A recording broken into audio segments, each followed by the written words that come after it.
Howdy, folks, and welcome to Skullrunners, our original 2E Starfinder campaign. I am Joe Treff, your GM this evening, and many others. And joining me are my friends, Olive, Dan, Brandon, Liz, and David. We are about to dive right back into our adventure. But before we do, a couple of quick announcements. First of all, if this is the first time that you're seeing us play, you could check out the other sessions that we have over on YouTube at Alberon RPG, where there is just a tremendous number of different sessions, a diversity of game systems, a variety of campaigns, and one-shots that you can see at Alberon RPG on YouTube. You can see miniatures, maps, handouts, funny player faces, and weekly highlights over on Instagram at Alberon RPG as well.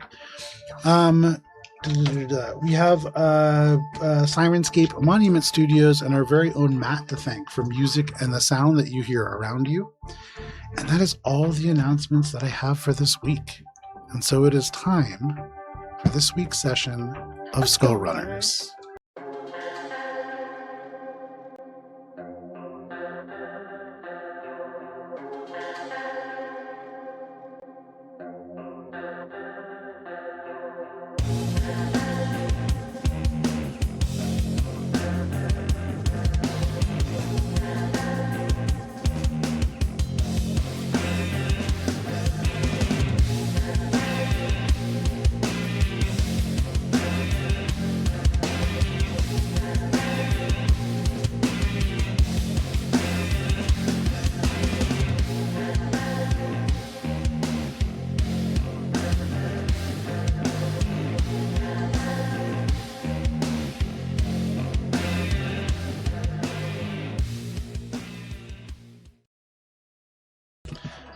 And to Brandon for the recap.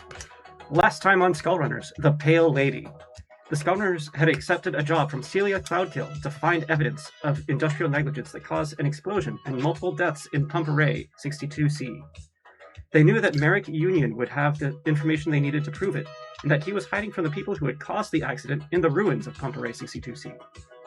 As they ascended into the barracks of the Pump Array, they were met with darkness and an array of defensive robots slowly powering up.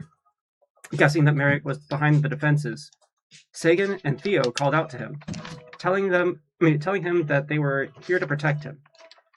Nix and Vlalenka both rushed to the turrets, hacking them as they shot Sagan.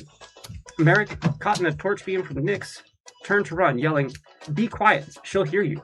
Monk was right behind him. As Vlalenka and Nix hacked the turrets, a dark shadow passed in front of Theo, turned and revealed a white face with flat red eyes. The Pale Lady said, "Thank you for finding him for me," and entangled Theo in a monofilament web.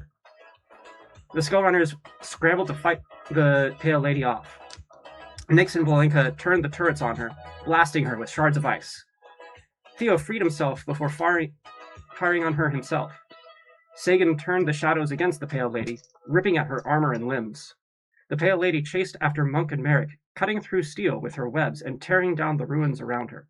But the volume of bullets and magic tore through her armor, exposing android skin. She cut her way out of the ruins and flipped elegantly away, leaving the Skullrunners with a single question. Who is she? Who dat? Who is she? Who is she?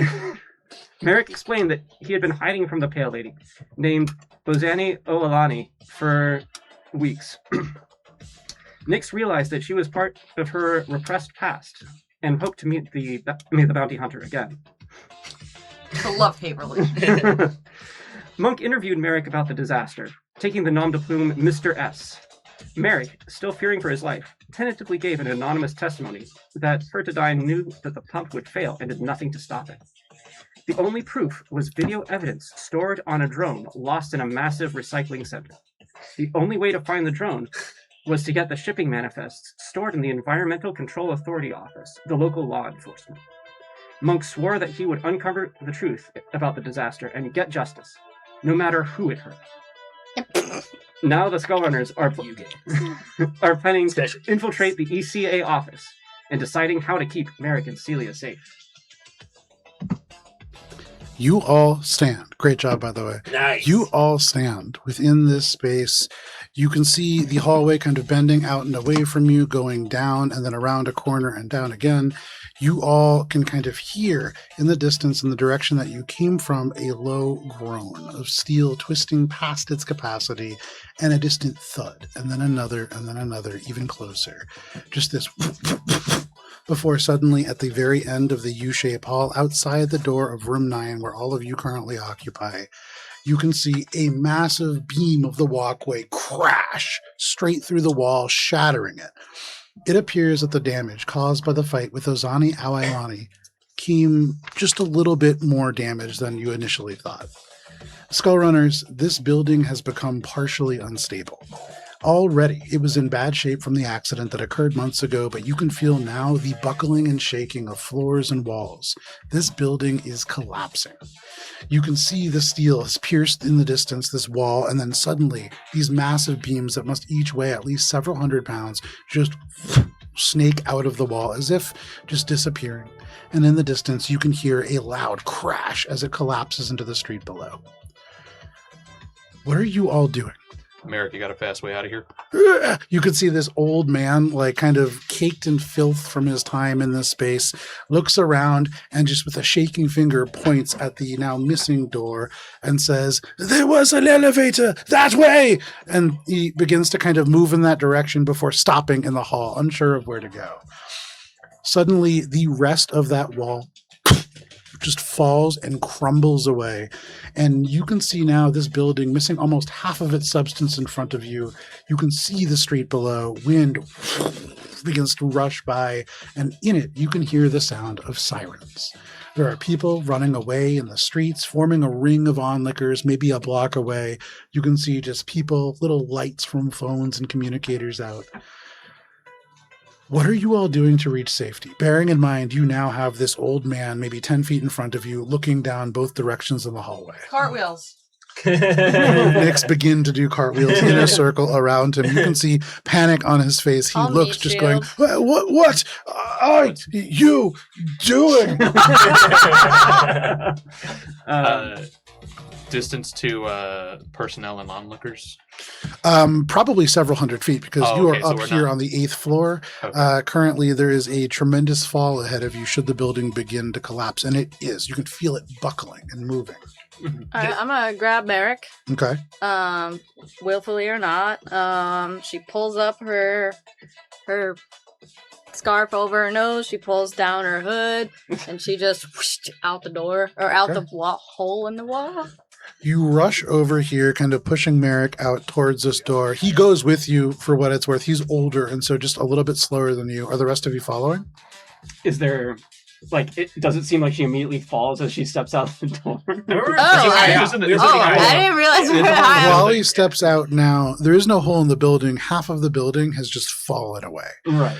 These, Theo, especially you kind of seeing this, are acutely aware of the fact that these filaments that were just wrapped around your body, you have the flats of several hundred blades pressed against your skin all at once. And at any moment she could have done this. Much of the building was sawed behind these walkways, behind this floor.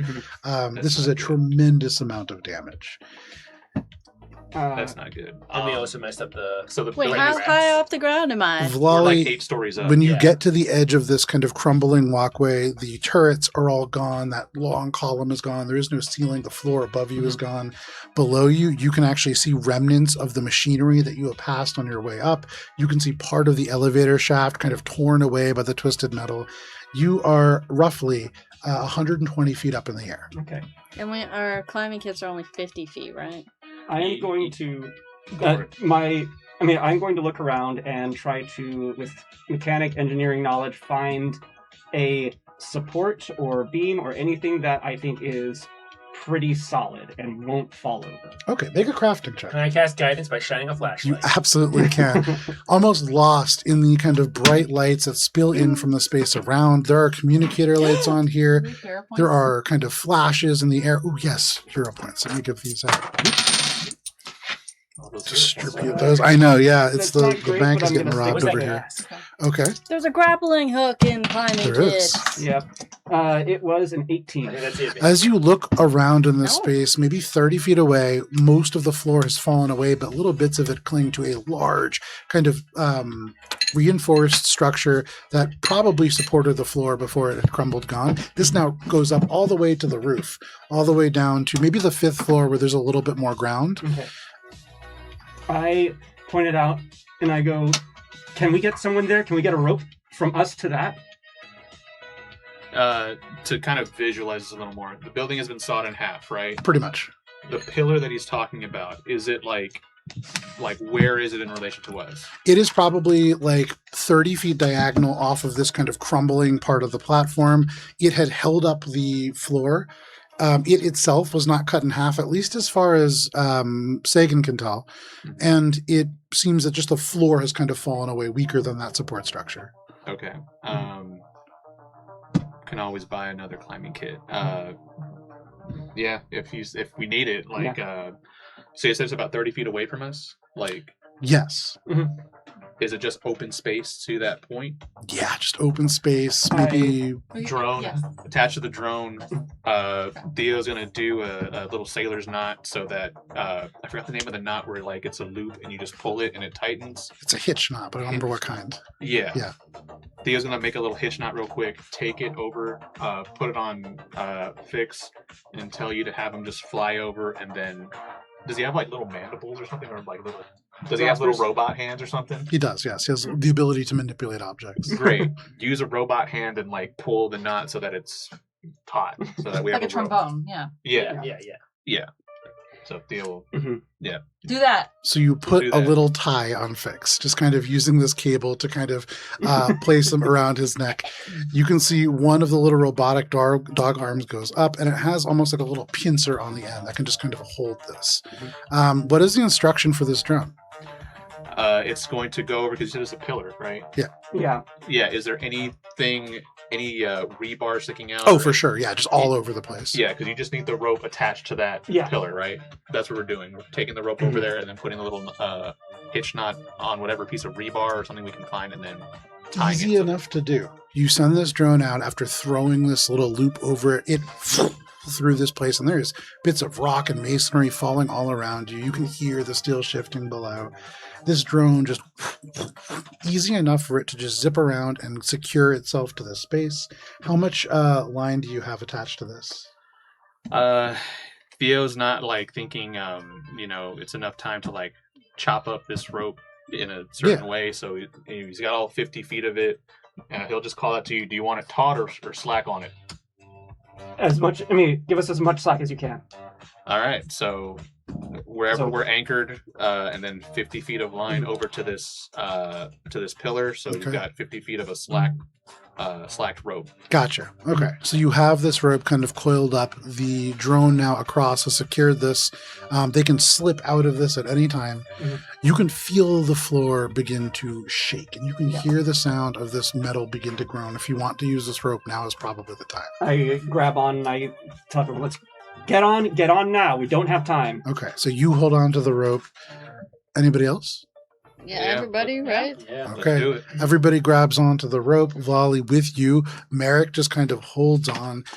As all of you get onto this rope, there is a huge shudder in the whole building as if it lets out a tremendous sigh. And away from you, the walls and floors just sag backwards by like 10 feet. The whole thing shifts. Underneath you, the floor crumbles. And you all swing as one heavy mass, like a pendulum, like a wrecking ball at the end of this rope with 50 feet of slack. You drop. And very hard is this impact. Is there anything that you were all doing to deaden that impact, or you just falling 50 feet and hoping to hold on?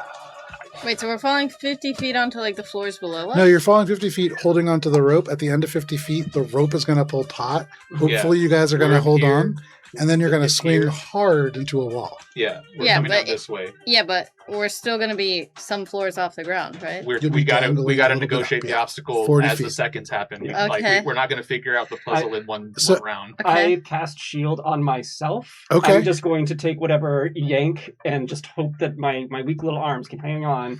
Actually, I wrap it around my hand as I do that. Fantastic. So everybody make an athletics check, and this is to maintain your grip as you swing with your full body weight, all of your gear, etc., clinging with your fellow teammates, and then swinging out off of this rope after a 50-foot fall. I'll take a 14. 14. Plus. I will. Plus.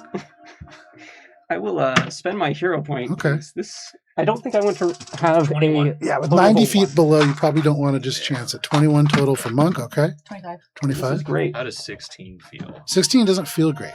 I got a 4. I also got a 16. Money in the banks. Anybody else? Damn, we're gonna blow this right. There you go. Blow this right now. Thank Christ. With my modifier, Dice that's going to Christ. be 25. If anyone So- is still feeling low, I can bond boost one person. What was your roll, Sagan? It was a 4. A 4. I know I'm not. Can you bond taking- boost yourself? I can give myself a +1. Dang. I don't think that that's going to do anything. With a 4, with a 16, Vlali and Sagan, the two of you I'll bond fail boost her. this check. So she gets a 17. You get the 17. You still fail this check, but it feels a little Rats. fancier as Yeah. you feel Feel confident. jolt just ripple through all 4 of your arms, and you are forced to let go. For you as well, Sagan, you lose your grip. Yep. And Merrick, this old man, unsurprisingly, I believe does not have an athletics modifier, and so rolls a 5. And so Bruh. the three of you, your hands just cannot hold with the momentum of this pull, and you fall. Is there anything that anybody's doing to help any one of these three? The action to try to grab. Yeah, can Who are I you trying to grab? reflex save? Sagan is so heavy. I think I would try to grab Belinka. Make a reflex save. Can I do the The thing? DC of this save, well, I'm not going to tell you. Okay. It's not super high. Flolly was close. What is that, Bali? It's an 18 on the dice. Oh! With an plus 18 on the 7. dice, that is a 25. success. So you Let's reach go, out, girl. and with 4 arms to choose from, you grab onto one of them. You are able to secure Vlali. Anybody else helping anybody Can I else? try it with Sagan? You want to try with Sagan? Make a reflex saving throw. He's a Sagan big boy. is falling much faster, failed by much more, and so the Mm-hmm. DC is probably higher. So it's D20, right? Yeah, Yes, it that's always is. Exactly. 8 plus. Oh, so 19. Nope. Oh, wait. Nice. Wait, you said reflex save. Oh, so It's a reflex save? It's or a reflex oh, save. so it's a save. My bad. Yeah. So 19. 19, and I want to do a nanite surge, so 21. Can you use a nanite surge on a save, or is it just an ability check? I think it might be a disability. Yeah. So 19. With So if I have a, my reaction, I can bond boost that too. Are you bond boosting? I'll bond boost that. so you bond boost to 20, and that is a meets it beats. Ah, Throw your pizza. arms out. You stretch, and as you grab onto Nyx, you are just able to hold on, but Nyx's shoulders just pop out of the sockets. You can see the synthetic skin just rips and shreds. Nyx, your arms grow like 2 feet longer as the little tendons and things snap and pop. Oh, I was like slinky. But you are able to hold on to Sagan. That means that just Merrick is falling. Oh no. I'll try it. Make a Bye. reflex saving throw, unless there's a different thing you want to try. That's all I can do. There we go. That's probably not going to be enough. That's 19 total. With a 19 total. So you may have noticed it was a 20 for somebody who rolled a 4. Merrick rolled a 5. And so that is a 19. Meets it, beats it. Oh, You reach out, nice. You grab Merrick. You hear him Damn. just shout out as you grab onto him. This old And in man that who's moment of silence, like your arm goes numb with the shock of that. You can't tell if you've gotten him or not. And then from just below you, you can hear, I think I've pooped. Ew. But in this Don't moment, worry, you now me all too. dangle like 40 feet above the chaos that is unfolding below, and you are not out of danger. But luckily, as you dangle here in the distance, you can see a familiar beat-up yellow Automotaxi Yeah! drifting dangerously around a corner, skipping the final 10 feet of an off-ramp to hit the street, shower of sparks spraying behind it. The driver is approaching. You can see the crowd gathering around will slow them somewhat, and the sirens are now accompanied by flashing cyan lights approaching from at least 2 directions. Mhm. How are you navigating the last 40 feet? Theo's got Merrick here by the other hand, and he's going to say, no man should die with poop in his pants. And he's trying to try to shimmy him to because I'm assuming that Theo was not the last one. I think Theo wasn't the anchor, right? No, Sagan was the anchor, actually. Yeah. So Theo is trying to push Merrick through his sheer chest flexing to just grab the rope. Just grab the rope. Absolutely. So what I'm going to say is you're taking a help action for Merrick to make an athletics check. Merrick has no equipment because this all happened quick. All right. Yeah. That is enough. And so Merrick just, you're right. And he just grabs up you with all of the muscles. He's probably not had to do this much physical movement in a very long time, but he stretches with the full amount of his old man strength and grabs onto the rope with just his fingertips, but he scrambles up just a little bit more. You now have Merrick secured on this line. I reach out for the rope. Maybe I fumble it, but the main thing is I want to call out, who has the other rope? We need the other rope to get down. I do. Vlali is going to. There's carabiner clips. She just clips the two ropes together and starts sliding down the second one. So one arm holding this rope, you have two arms working on this carabiner, and then the third one taking the rope. All four of your arms kind of functioning together to create this kind of joined segment, and you drop this. You now all have a way that you can just slide down. Is that what you're doing? Yeah. All right. Just one after the other, you slide down to the space. Hands. In the distance, you can see the cab has breached the line of onlookers, and the doors swing open just 10 feet away from all of you. You can see the Yosoki driver twisted around in his black jacket, and he says, "You took the whole place down. The EVA declared a code cyan. We have to get out of here before the blueberries get here." Do you all get into this cab? Theo's running. He's talking about the environmental police, Aquadine's personal guard. We gotta get out of here. Why don't they call blueberries? I'm out. Blue tops. Fuck, out. My hands out. Blue tops. Like burning from your hands. They're really bad. Merrick turns, kind of looks at all of you, and just goes, "Do we trust this guy?" Yes, we do. Get in the car. And That's rushes in. Eminem. He gets in. You have Seethe with you. You have your entire party. And so with this, that was just big enough for the Skullrunners. You're packed in this space. I go for a seat. I am really squeezing myself in here. It is not working very well. Move over! Oh my The god. second that I'm the moving. door shuts, the Atomataxi roars straight up and goes vertical.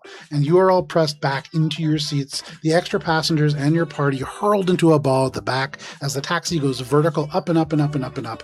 You can see lights just as you go higher and higher. The condensation kind of goes away. You are suddenly above the sort of artificial clouds of the coolant here. And then suddenly, Jax levels off and throws the throttle down. For just a moment, gravity becomes zero. Fix floats up into some kind of spare hot French fries that drift in this place. The driver must have been snacking as he waited for all of you. Is there anything that any of you are doing in this moment as you have this second of zero gravity as the driver begins to lean forward? You see this yawning hole of a vertical access shaft that you are about to plunge into. Is there anything that you're doing? I don't You understand. grab Fix. Theo fucking puts his seatbelt on because he knows that once gravity comes back. Absolutely, and click it or ticket. So you jam that thing into place. I reach out and put my hand against the ceiling, raise myself down. I look over at Volley and go, sick. She'll do the same thing with one of her arms.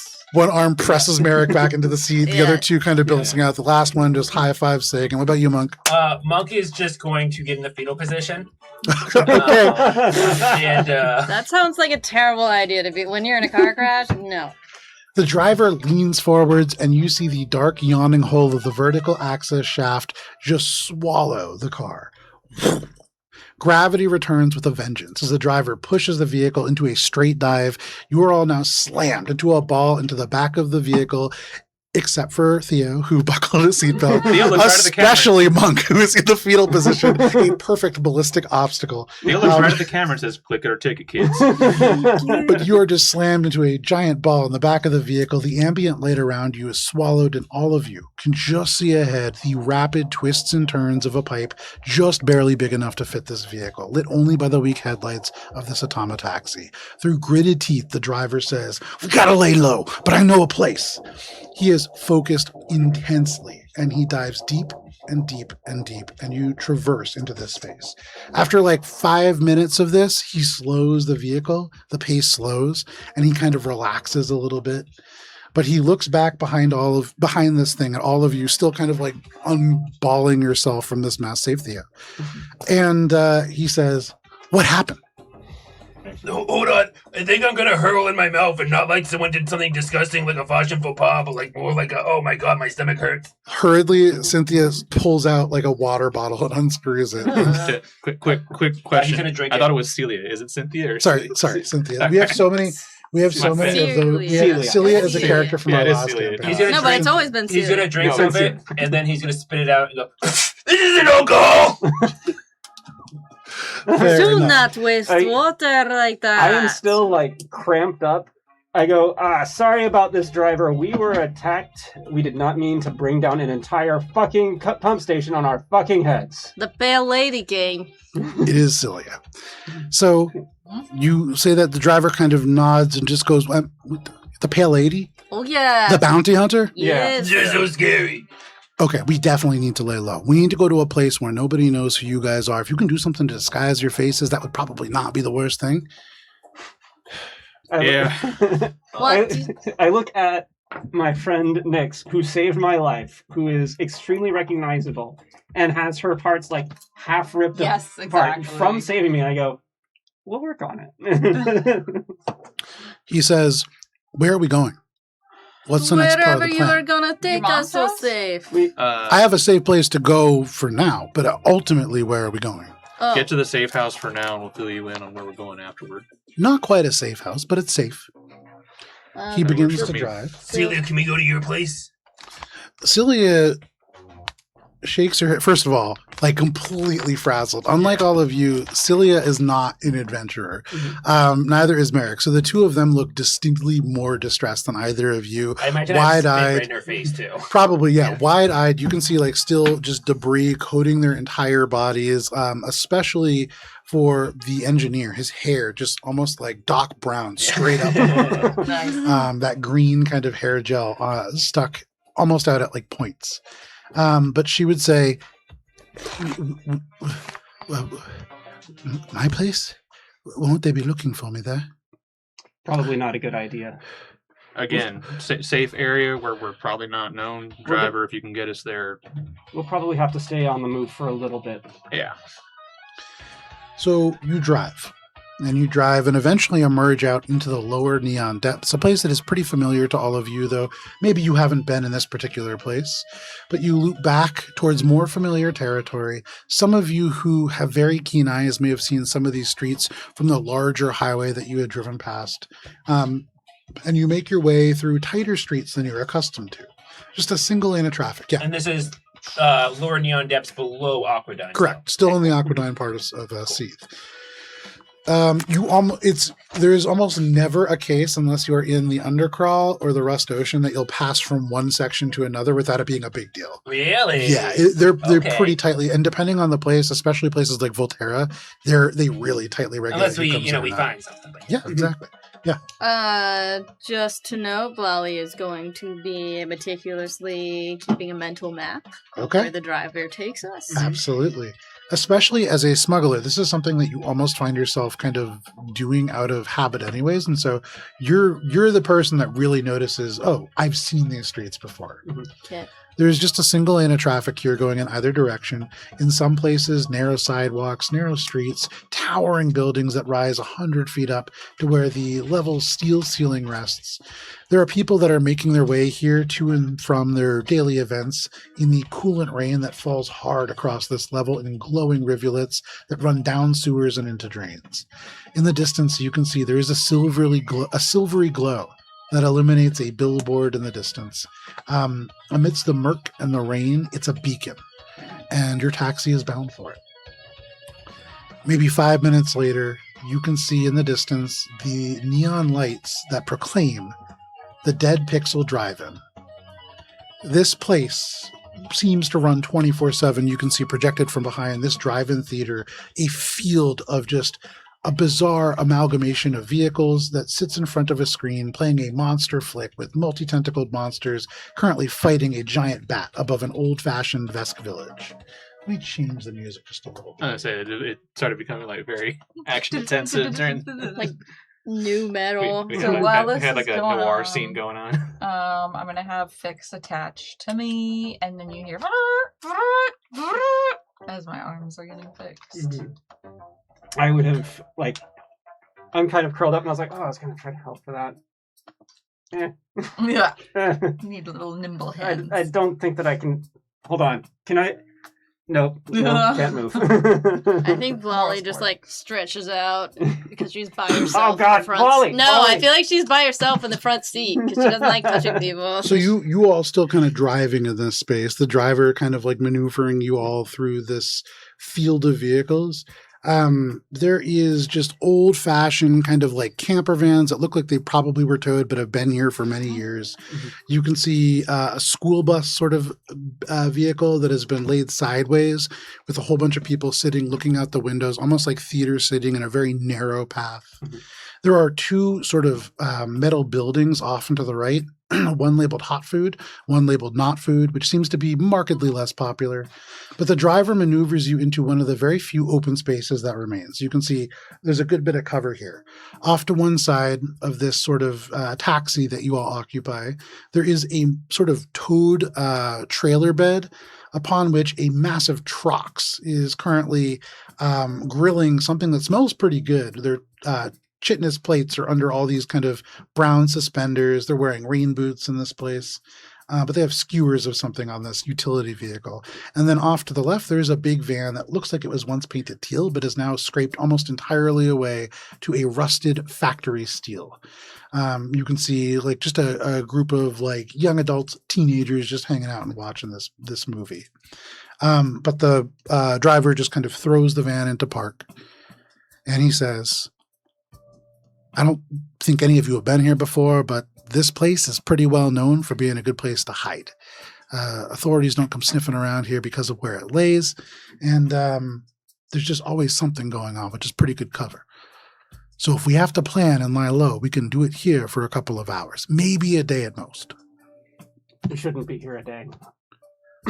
I'm going to go make friends with the neighbors just to Yeah. make sure that they're safe, and I'll be right back. Whoa, hey, this is where people go out to, you know, it's necking territories. Don't be, cock blocking anybody. He looks to the left. You Wait, can what? see People make out at drive-ins. you can see in the sort of van off to your left, the door is swung open. There's this massive Vesk who like tall, broad, almost probably bigger than most Vesk that you have seen. They're wearing a white and blue varsity jacket and jeans. Like probably not like this is not like the most dangerous place to be, and it's a big group of people too. You can see all kinds. There's a Lashunta there, Yasoki. You see actually for the very first time on Seethe, probably for many of you, a Shuni. Have any of you seen Shunis before? No. Imagine, if you will, a pug's head just on a small bipedal body. Oftentimes you'll see them in like astronaut-looking suits, but they're just like tiny little pug people. That's a new race for me. Starfinder. Yeah, they look pretty unhappy. They're actually, of this whole group, the one that looks probably the most unhappy. But they're all just kind of hanging out, eating, watching this movie. And then off and to the right, as the driver like looks there and you all kind of direct your attention there, this guy just goes, "Hey, you want some?" and like kind of gestures to you with this kind of skewer. The driver turns back and says, 5 minutes and then I'll be right back. And he Where are you going? kind of runs I- around to the other side. I open the door and like fall out. I I'm would just- say, yeah. Is there like benches or anything like that, or tables under some umbrellas or something? It's Nearby weird at to all? not have Make a car at perception the check. drive-in. Is there an empty car I can sit in? 29. With a 29, you can see all kinds of things here. There are definitely off and to the left where there is this camper, and you can see this like old man sitting in this basically like a hover wheelchair. There's a number of steel benches that have all been dragged to create kind of like a little makeshift seating area. You see a contemplative sitting there, kind of like popcorn floating into his mouth. There is a little building behind the theater where there seems to be kind of some activity. in terms of like tables and stuff, you can see where there is the hot food and not food area, a couple of benches as well, and some bathrooms. Yeah, Theo is gonna follow Sagan's suit, and it's fucking cramped in here, and get out the door and start walking over to the hot food place. Somehow I get trampled in this. I go, oh god! He's also going to call to Merrick and say he needs him to come with him over to the food area. Before Merrick follows you, I'll just go, hold on a second, and I just look at him and I go, and Shadows sort of like swallow some of the filth and just take it away as I cast Prestidigitation to just clean him up a little bit. Oh, my poop! You can see just a little bit cleaner. This gentleman looks. I already took care of that. I'm gonna look at Old wizard trick. the varsity person to the left of us, and then I'm gonna go to Nyx. Oh my god, that is cute. We need a copy that fit. And I'm gonna cast 2 times illusionary disguise, and I want us to have matching varsity jackets. Fantastic. But you make a mistake, and actually it's matching marching band jackets. Okay. All right. Dope. All right. So the two of you now, so when the driver said blend in, the two of you were like, we're going to be in a marching band. I feel like it's the way to blend in at this drive-through in a cyberpunk city is to look like Gerard Way in the Black Parade. I think it's Hot. it's Dope. more Do it. like varsity, but also it's a mix of I feel like mine's varsity, Okay. and Nyx is more marching band. Sure. She's the captain of the drum line. Yeah. And I want to match exactly what the Vex uniform looks like. Okay. And imagine, is there a school or something that says on it, anything, a logo or name I can steal? Yeah, absolutely. You can see LZ. Okay. Yeah, I'm gonna just put my hand on Merrick's shoulder and I go, stay close. That cleans you up a little bit, but you're gonna want to take a shower. I always want to take a shower. There's no showers here, I'm sure. That's okay. I haven't showered in 31 days. Oh. It smells don't like know- 31 years. I don't honestly, I don't sorry. know if that beats my record. He says, You are gross. you're all being very rude to me. You abducted me from my hideout. That means you're. We part of it saved now. you, you ass. You saved me from the bounty hunter you exposed me to. Did you want to wait there another 31 You're days? welcome. I had plans. To wait another 31 days? I'm not telling you. But yes. You Theo, who's 20 feet away, just went, Merrick, don't give in to them. Come on. He follows Theo over to the hot food. Monkey's going to get out of the car, and he's fully in 1950s driving. He's gonna open the door for his best gal Nyx. Oh, of course, after you. Oh, thank you, gentlemen. Thank you. Oh, Theo's also going to call Celia to come as well. Okay. Both of them for this one. A little bit more shook up is Celia, but she follows for sure. Yeah. We Yeah. need both for this. I'll be the Lolly last. I'll be the stands last one, alone. just to make sure everyone gets the right way. So as a group, you guys all going over to get hot food? I don't I- need food, so I'm more looking at the not food. I'm I'm looking for clothes there. I'll go to not food with Sagan. Okay. But also, if there's about to be a discussion, I'll stay there. So who's going to hot food?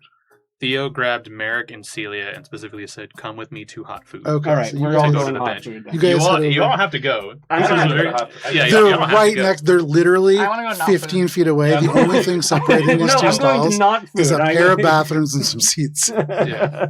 So I you want could to go to go either one.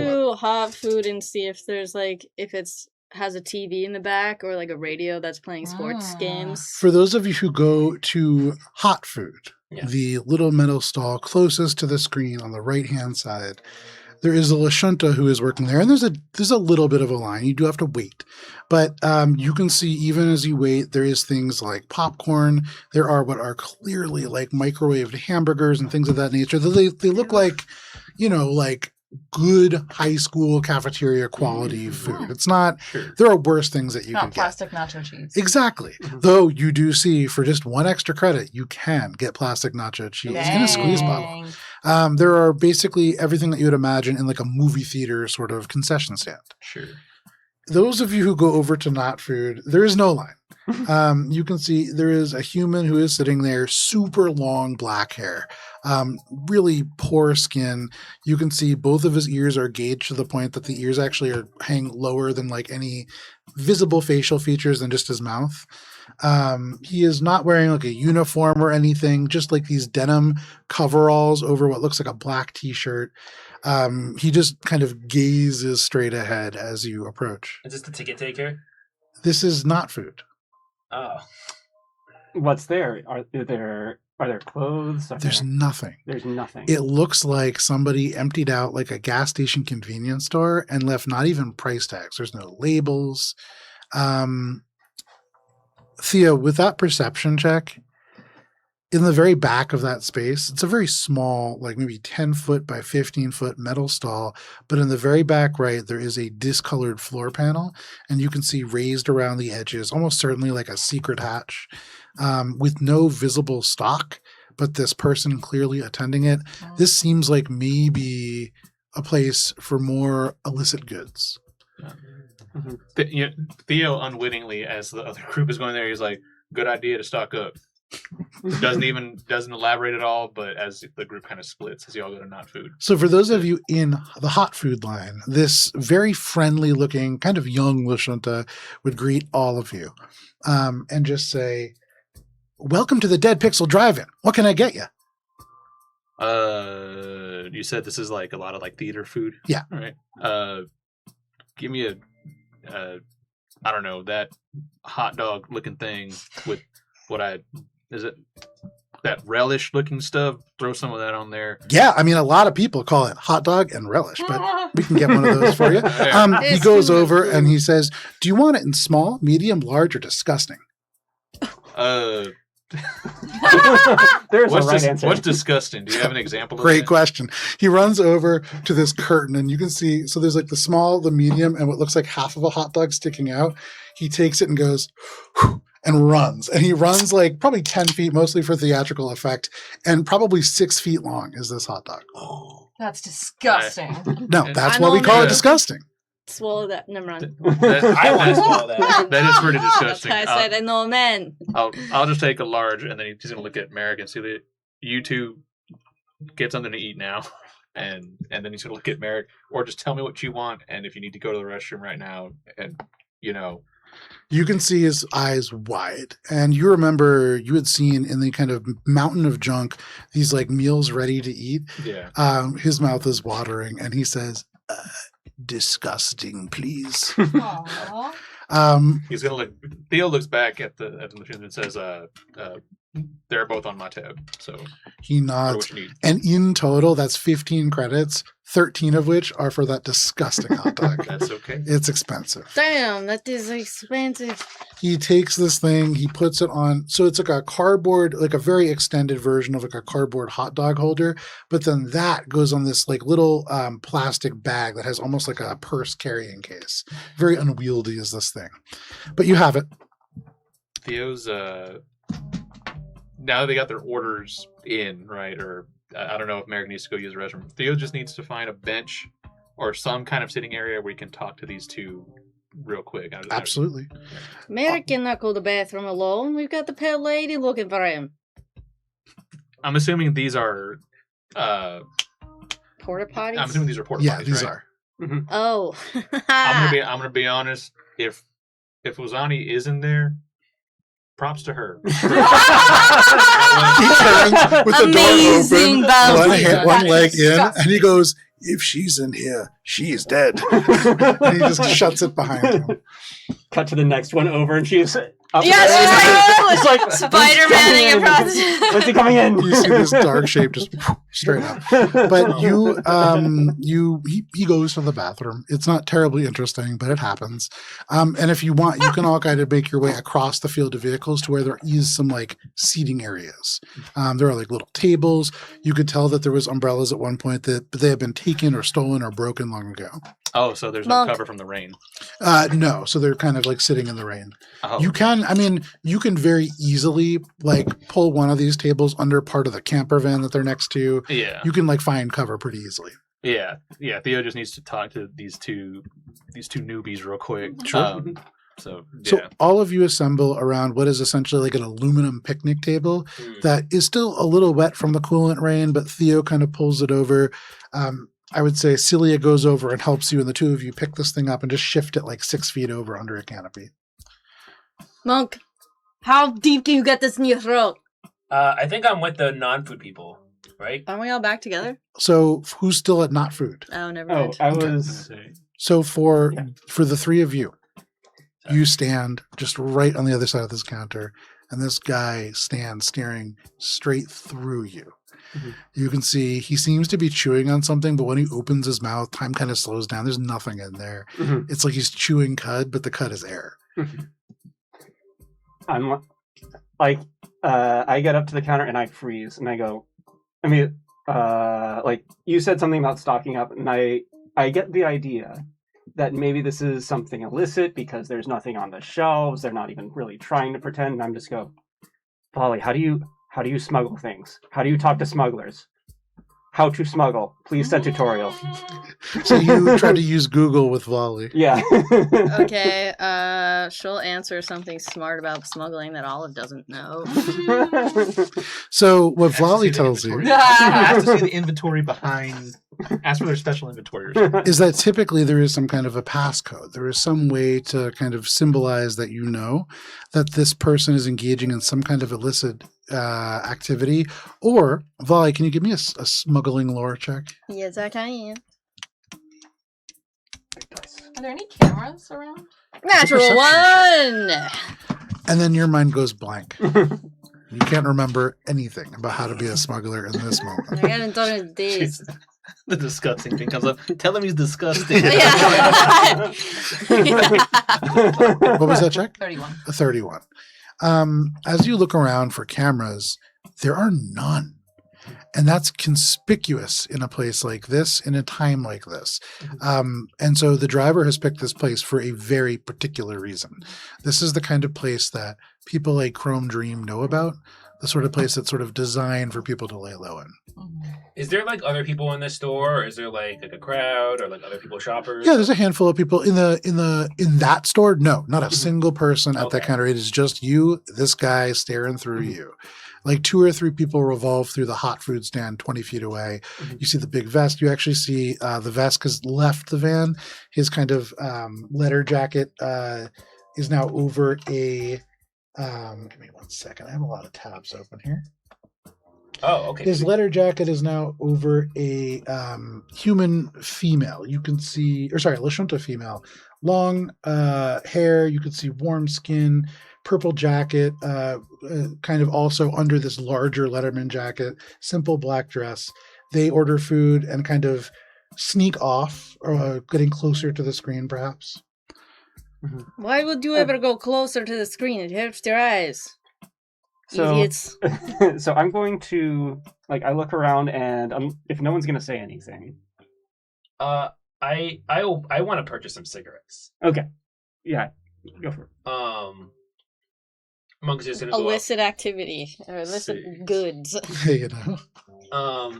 I'd like to buy some death sticks. Do you have any I don't know, Seethe 100s? You see the hair shift. You don't see any eyes, but you sense that he looks at you and no response. Okay. Yeah. Volley will march up with her wand and be like, "Do you have guns?" From you can't- beneath the you have hair, guns. you can just hear, who sent you? None of your beeswax. Make an intimidation check. Okay. Okay. You need to not use that dice. 6. Yeah, that dice is not good. I'm gonna. He just says, fair enough. Alright. Keeps chewing. What That's it. I'm going to lean on the counter and go, look, I'm new in town. I'm not good at this. I can't fucking talk. Here's what I'm gonna do. I need smoke grenades or some sort for a firework party. and I pull out a cred stick and I put it on the counter and I go, I'm going to look at the movie theater for a little bit. And if the credits are less and there's smoke grenades on the counter, that would be good by me.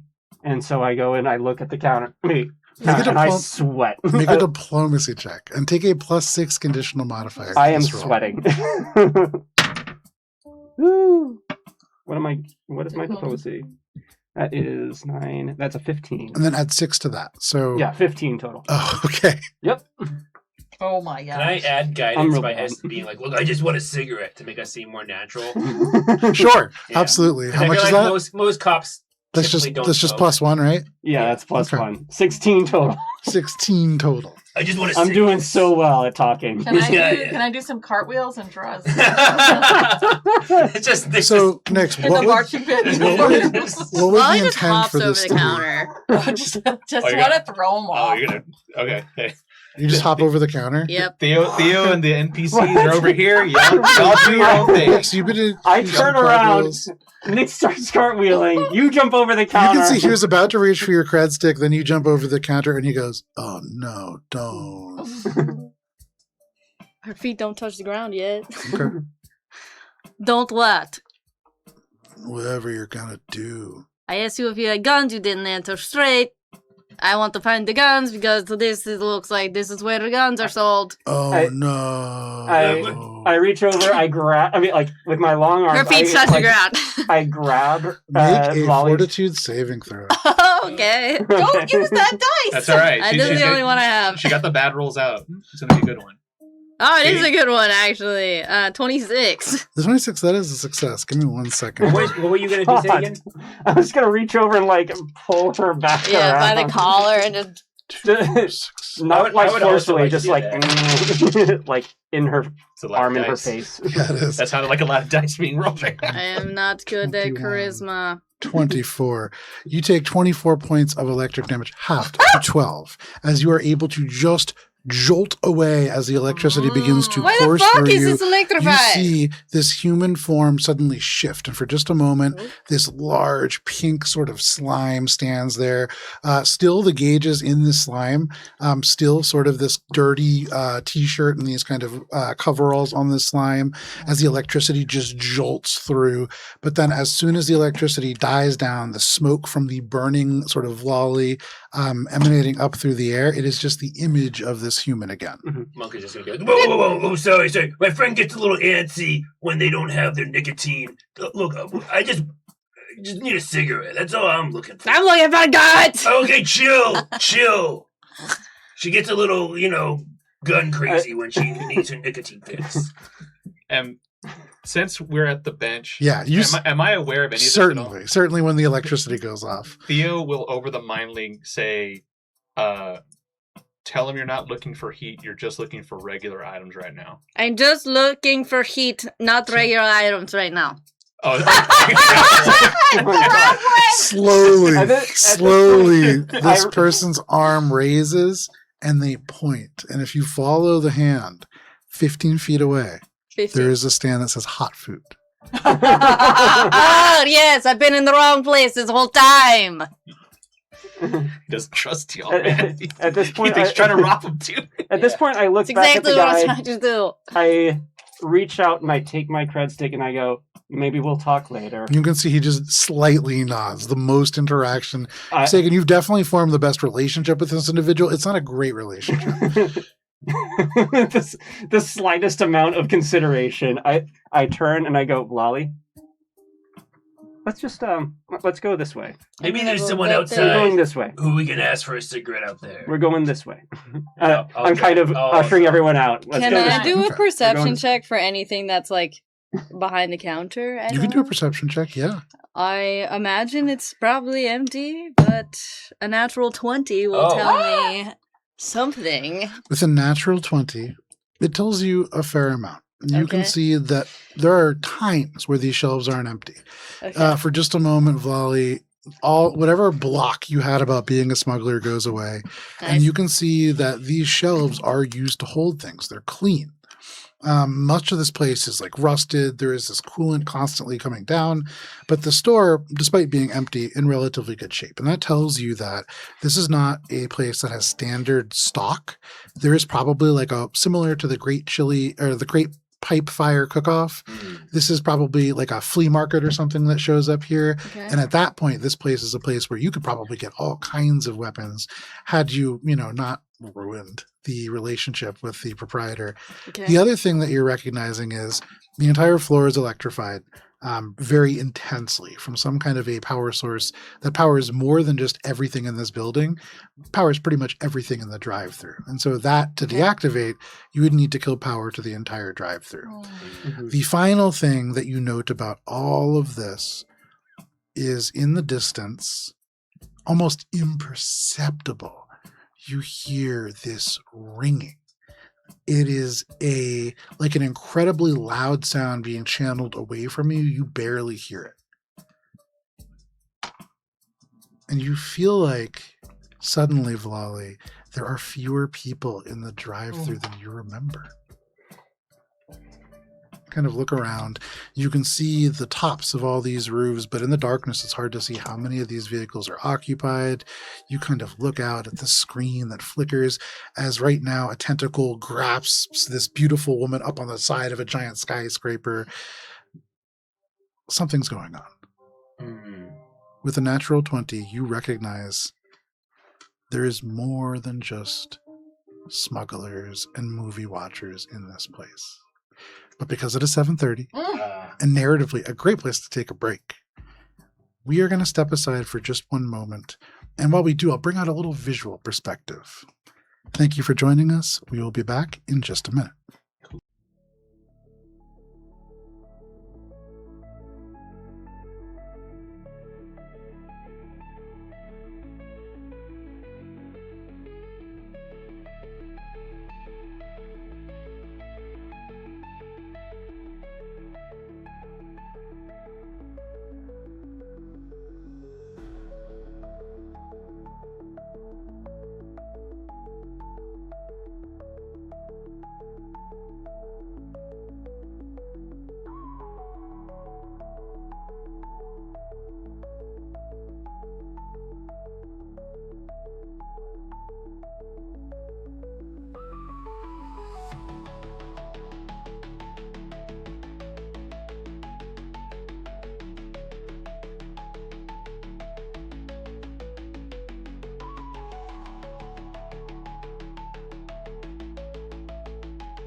And we are back. Thank you for sticking with us through the break if you did. If not, we are playing Starfinder, and you're a part of it now. When we pull up our combat cam, you can see this drive-in movie theater a little bit on your screen, but you can see it in even greater detail at Alberon RPG on Instagram if people take pictures. And when we left off with your Kasatha smuggler looking around this space, things within the scene were not quite adding up. And Vlali, you noticed that there were fewer people here than when you began. As this monster movie plays in the distance, what are you all doing? Can I possibly take Sagan? But Sagan, you want to come with me and try to find a cigarette? Maybe we can ask some people. Sure, whatever. Hey guys, next Valley, don't get in trouble. We're gonna go look for a cigarette. I don't think we should split up at this point. Have you notified any of Yeah, us she about... would have said it immediately when she copped it back. But what exactly do you say? I don't know, whatever Joe said. Well, yeah, because saying something's not right here is different than hey, there are less people here than when we started. Mm-hmm. Possible hologram situation. There are less people. You know what I mean? Yeah, so there's less people than before. Keep your eyes up. Something's not right. Oh yeah, of course. People always leave early in movies. They want to avoid the rush crowd. Okay, good I want night. to- You're probably hearing a ringing sound because you just got electrical shocked, girl. So with Good all luck. of this, I'm gonna try to just look around and get a feel for the crowd. Try to feel with streetwise. Try to understand what's the dynamics here. Absolutely. Leaving. Do you want to Absolutely. walk around, split up? You and me go for a walk. Maybe a little bit, but Okay. just straight. First, I just want to get a quick scan. Are people just leaving, or is something else happening? So Sagan, you stand up here in front of the not food, the smell of Vlali kind of cooking in that electricity still in your nostrils. Make a streetwise check as you look around. You can hear the sound of Jax talking to this giant Trosk about what's new as they eat these skewers of what look like very distressing actually as you glance over. They look almost like little humanoids that are being cooked in there, but they don't have arms or legs. They're just tentacles that go off where those might be. Called Squid Monkey. It's around a 19. It's a 19. Around a 19. So with the 19, you look around this place and people are not leaving. You don't see taillights. You don't hear the sounds. Here especially, the volume is not terribly loud. You're supposed to tune your communicators and that will pick up the sound. You're not hearing the sounds of vehicles turn on. You kind of look around. There's this big old hover buses. You can actually see somebody at one point kind of roughly landed a starship or two in the back, and you're not hearing any of those start up. Any signs of distress or anything from what I can see? With the 19, you see no signs of distress, but you Okay. do note some of these vehicles are now empty. Okay. Some of the doors are now open. I'm gonna grab Sagan. Come on, let's go talk to some people. Let's go. And I'm gonna grab and kind of pull them. Mhm. Can we go over and talk to these people? So yeah, you begin to move off in that direction. Vlali, what are Right. you doing? I want to watch Gerard. So Um, I named him Gerard. You What- turn around, smoke still rising off of your garments. You don't see his eyes, just this kind of hair. He stares straight ahead as if he's staring straight through you. You stare at him, he stares at you, you stare at him. Okay. What happens? Through the mind link, I point out the vehicles that are empty and the doors are open, and I go, something's odd with these things. Keep an eye out for people leaving there or being taken out of their vehicles. And I go, Vlali, be cool. Be cool. I'm always cool. I don't Be know. cool. I'm the coolest one here. I'm pulling out my communicator and pressing X as hard as I Yeah. can. I am doubting that really bad. This is as you're being pulled away Yeah. by I'm Monk. performatively pressing X and staring at you as I'm being pulled away. As I'm pulling away. Hang on one second. She genuinely believes she is smooth as fuck. They're doing this in the mind link? Is Yeah. that what Yeah, you're that doing? was Yeah. And so Sagan calls that there are vehicles now with no personnel in them? Absolutely. And Theo, as you turn, you can see Monk kind of leading Sagan away in their disguises. And you can see Vlali now kind of standing there just staring intently at this guy.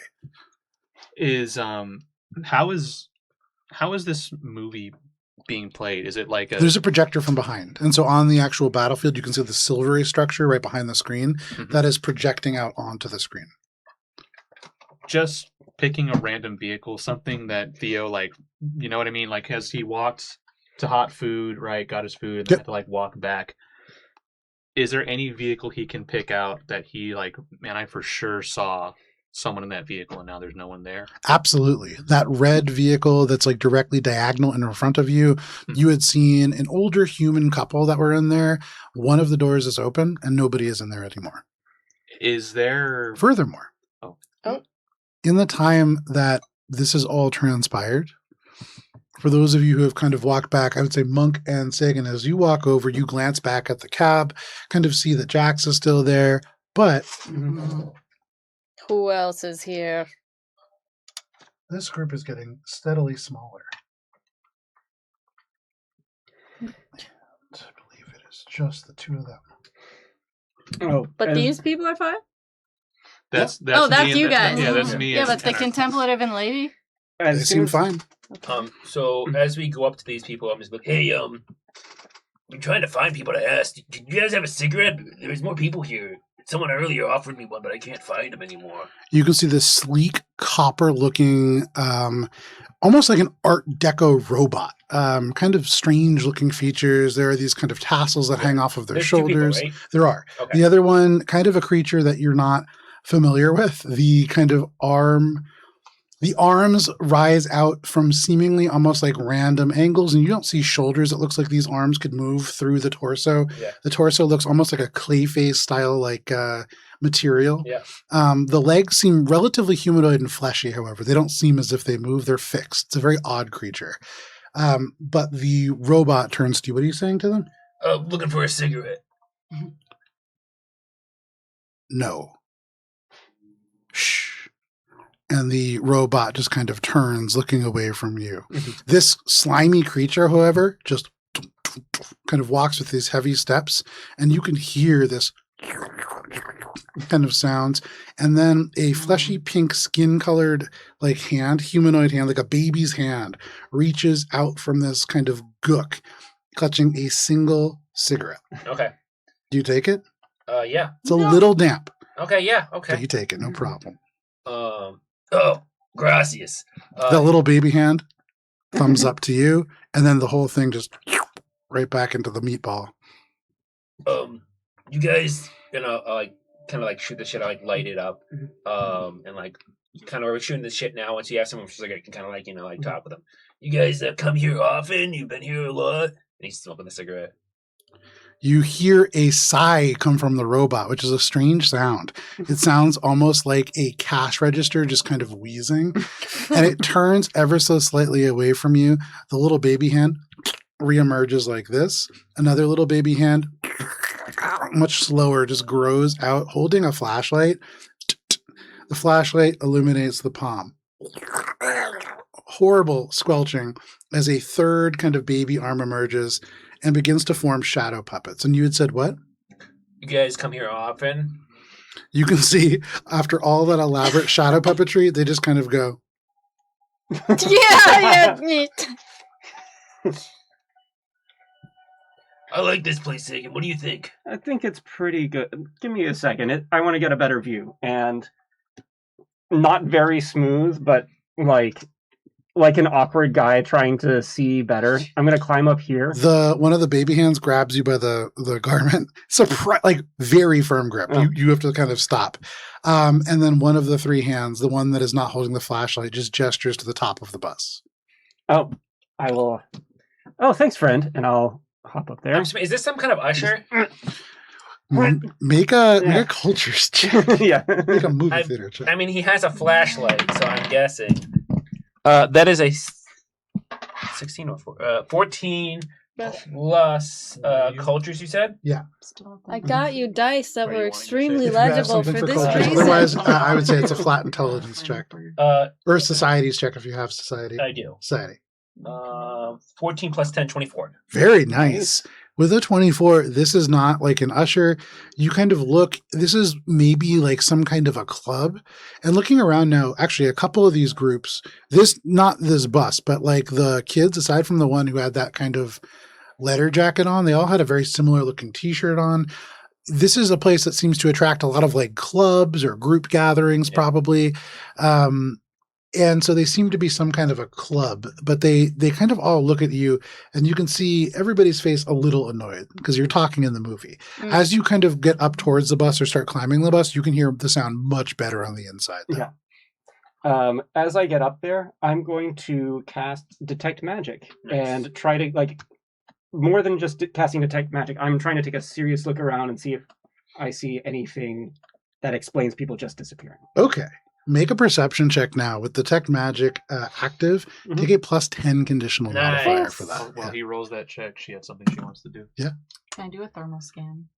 Absolutely can. Make a perception check. Yeah, Take a +6 a conditional nat modifier for that. What is it? +6 conditional modifier for that. +8, I You would already say, used actually. yours? Pretty close I think I to might have used mine What actually. do I You add can have to mine. that? You are Perception an is amazing your human one being. there. Oh no, I have it. It's right there. So okay. one Smart. plus- Yeah, that There you go. was I nice didn't even move notice. there. Oh my god. Natural 20. Oh, Let's there you go. go. For a total of 41. Okay. So that's a 24. So With a 24, especially with Detect Magic cast, as you use that ability, the entire air begins to shimmer. Mhm. There is something magical occurring throughout the entirety of this space. Mhm. It's heavier, concentrated on the building in the front left corner. Yeah, seems to be mostly concentrated around there. okay. Next, with a natural 20 and a total of 41. That's You saw God. yeah. Which See, you one? saw Triune Space came just to came and told you. You see there is a human female and a Yosoki who you'd actually seen in the van directly next to you, walking almost as if in a trance. You see them disappear around the corner of the screen. They're traveling behind it. They're heading towards that building. Mhm. And they're not alone. Behind them, almost impossible to see. You can see this long shape slithering along the ground. It is like a long trash bag is just moving like a snake, but almost invisible. It doesn't reflect light. It seems to be very matte in appearance. And then you see the movement in the front has these two almost shoulder-like shapes kind of shifting and dragging it along. It moves silently. This rolled a stealth check of 30. And yet you see it with this thermal scan. You can see it moves with these bat-like wings along the ground, currently folded up using these long, skinny arms. And as it shifts and kind of looks to the left, looks to the right, you can see for a moment its face, and the mouth takes up almost the entirety of this kind of front half of this creature. Two small eyes recessed behind that, almost vestigial. But this creature kind of opens its mouth briefly, and they all begin to move forwards again towards this place. You suspect that this creature is abducting people from this movie. Let me get another miniature. I'm telling y'all what I'm seeing. Yeah. I'm like pretty open. about You You did see- not you win. Wings currently collapsed. It drags itself Oh like my a God. wet trash bag along the ground. Why is it so big? And you can see now To give you an easier target, Wally. that Yosoki and that Lashunta have now entered that building and disappeared into the darkness. that. I'm gonna reply to unless you wanna. Say I'm gonna again. go. The magic grows stronger. Okay. As you're moving towards that position, and what do you tell us? You say there's like a I tell trash you bag everything snake. I'm seeing. As I'm Okay. seeing it. Yeah. Okay, an eldritch-like entity with tentacles and big black wings is abducting people from the theater and pulling them behind the screen. Mhm. And you believe that there's something to do with the building in the back, right? So Yeah, and I'm gonna go. Is Yeah. that a vending put- machine? It is, yeah. Yeah, I'm gonna go to that vending machine. As soon as you say something along those lines, I'll say there's a lot of magic in that area. We've got to. I mean, someone's casting things on them, charming them. We got to deal with this. As soon as Sagan says that, I'm gonna say, I've noticed that all the people here are wearing similar color, like school or like clubbing outfits. I think these people are being taken from the same location, and they're all being huddled here. This isn't a diverse crowd. I think these people are being selected from locations and brought here. Nix, you make your way over to this vending machine. This is a soda yum cheese soda machine, and so all kinds of just kind of very savory looking soft drinks. You can see like the nacho sparkler is sold out, but aside from that, everything in stock. As you get over to this sort of space, Ooh, do they have Cool Ranch? Nyx, with your perception check, you are aware of the fact, and for just a brief moment, that you've lost track of this individual, and it strikes you that that means that they're actively hiding right now. You never broke your sightline on the building. They never entered the building. All of a sudden, you feel like you just saw a massive spider, and now you don't know where it is. You kind of look around for just a moment. The creature that is in this movie roars, their mouth open, and so the entirety of the screen swallowed in darkness for just this second. And I need everybody to roll. Fuck.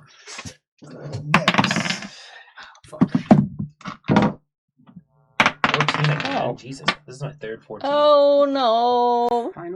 Finally above 9. But Nyx, your natural 20 is going to be keeping this creature from using one of its very powerful abilities. Oh, nice. Go next. Because it's not getting a surprise round. So anybody natural 20? Ooh, that's interesting. Anybody 25 to 20? Dirty 20. Dirty 20. 22. 22. 22. Say again. Dirty 20 for Theo. 20 to 15. 16 for Vlal. 16 for Flawley. Sorry, Joe. So you're 20. I'm dirty 20 as well. No, I'm 21. Sorry. I'm 21. dirty. I'm dirty 20. Okay. I think who has a higher dex between you and Theo? Probably Theo. I'm 2.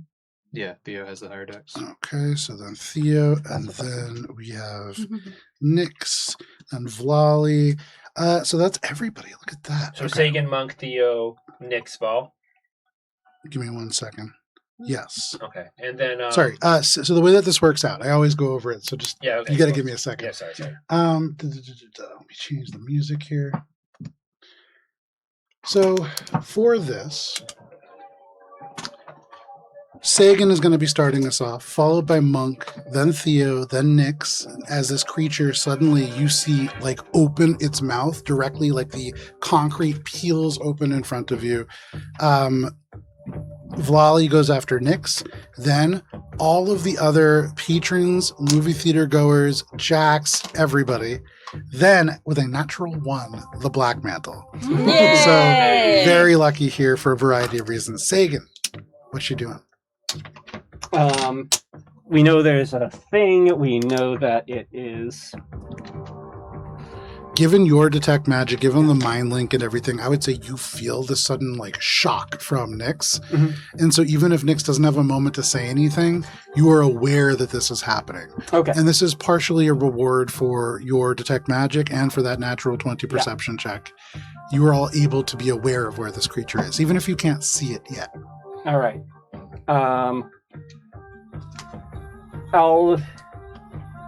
I'll yell, everyone get out of here. Something bad is coming. And I will hop down here.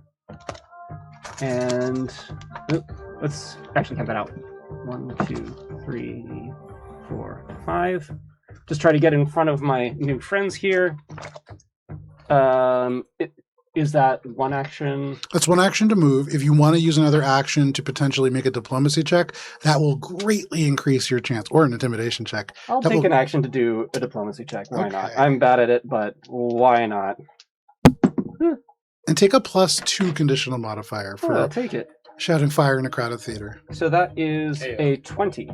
With a 20, you shout this out, and as you kind of land, this robot sighs again, and you can hear him turn to this other individual and say, "Couldn't you have any normal friends?" But they turn, and they both begin to kind of board this bus.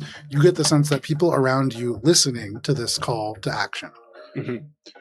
And with my last action, you know what? I'm just going to cast Shield on myself and Okay. hope that that helps.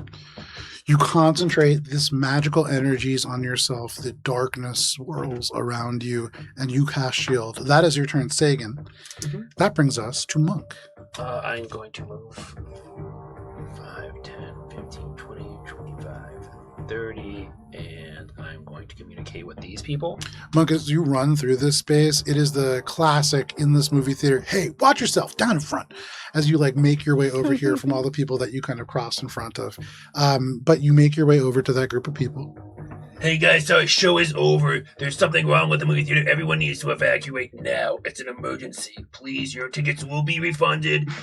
Please exit immediately to your vehicles. And I'm gonna, as I say that, I'm going to test prestidigitation to create a flashlight. One of those like arm, kind of like traffic control, like and doing the hand movements. Okay, that's one action to move, one action to prestidigitate. Are you using your final action to diplomacy? Yes. Go ahead and take a +8 conditional modifier for Sagan having already started this call.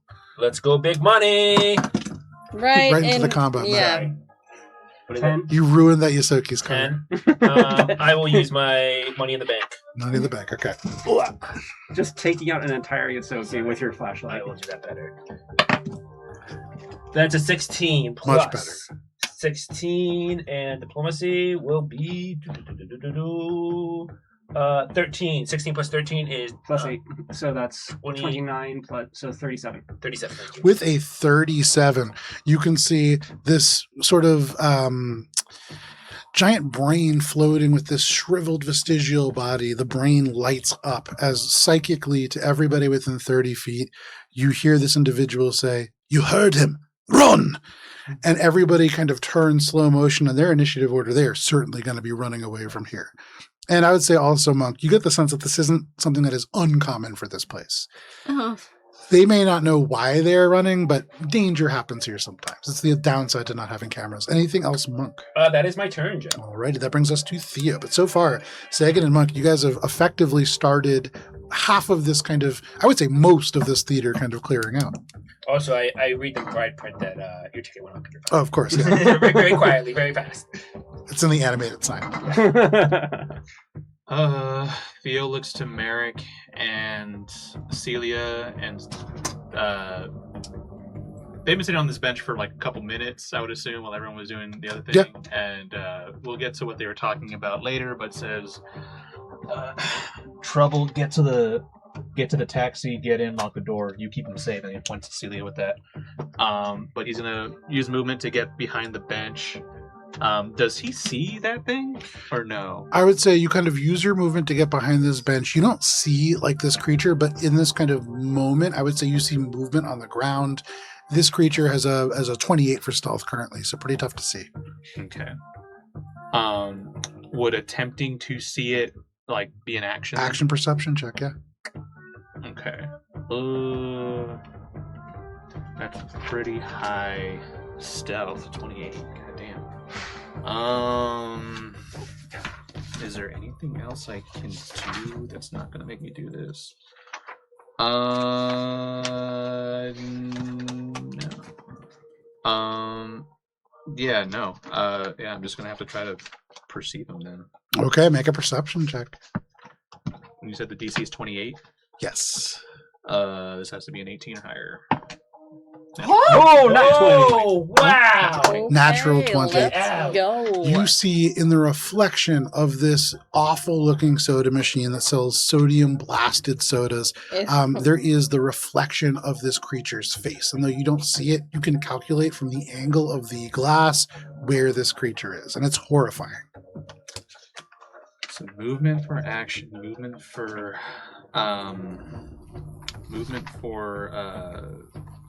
Action for for- a perception check. I don't have anything that I could like coded with. Would using a weapon that does acid damage potentially like coat it at all? Potentially.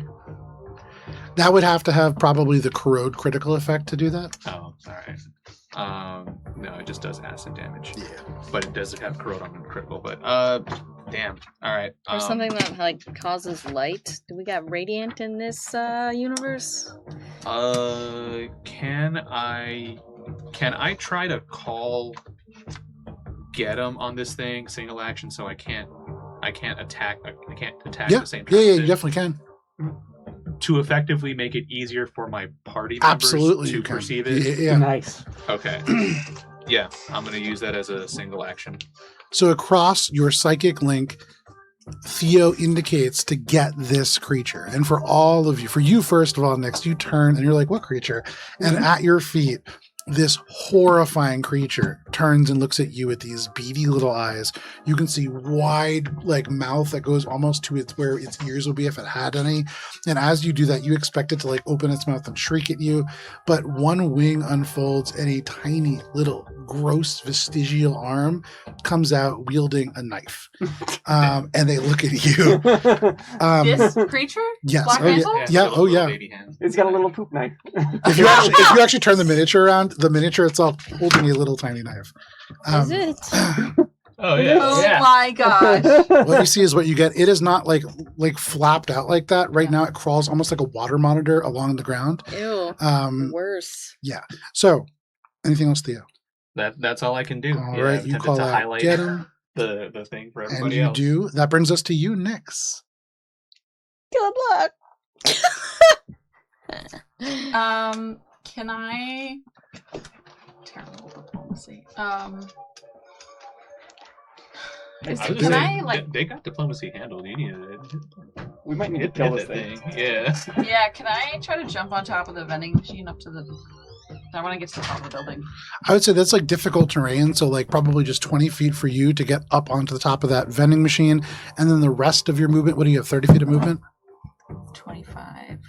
Yeah. 25. With 25, you can climb up to the top of the vending machine. You still have 5 feet of movement, but just not enough to get up there. With another movement action, you can clamber over that railing and kind of move around freely on top of that building. So 2 actions to get on top of the building. Okay. Seeing this creature, you rush up and away from it. As you do so, it does, just with this little arm, switch out at you with the knife. The arm is weak. It looks shriveled away, but it moves deceptively fast. Does a 23 hit? Your AC is not 1. Yeah, there's no way a 23 You'd have to have hit. taken off your skin and muscles to have any AC of 1. 19. Yeah, So yeah, this is certainly a hit. This just slashes through you, and as you do, you feel a stunning cold. However, you only take a grand total of 8 points of cold damage as a tiny blade of ice cuts into your body and then cracks off in that space. And as this creature slashes again and again and again, just hissing, the blade is already broken, and so it doesn't do anything with the follow-up strikes, but it just slashes angrily at you. And then you make your way out of its reach onto the vending machine, up and onto the roof. You got 1 action left. Yeah. Can I do a thermal scan inside the building? You can. Your old thermal scan didn't penetrate the walls, and so you imagine you're not going to see much more. Oh, okay. Decisions. Can what? On it? Oh. No. Yeah, grapple it. No. Bull ride, let's do it. go. I'll do it. Hey. You're going to attempt to grapple this creature. All right. So you jump up from the top. It's still... And you can see the ice is slowly regrowing a new blade onto this knife. But you see it and just leap straight off this thing. That's what I do. Make a Let's competing go. athletics check to attempt to grapple this creature. Grapple is a Can fortitude I save. argue with you to do acrobatics? You could not, as you are trying to grab onto this Okay. creature. If you didn't want to do that, you don't have to do that. I will like to do it, but I'll do a night surge. For Get this it, one, girl. So plus Yeah. 3. So 16 total.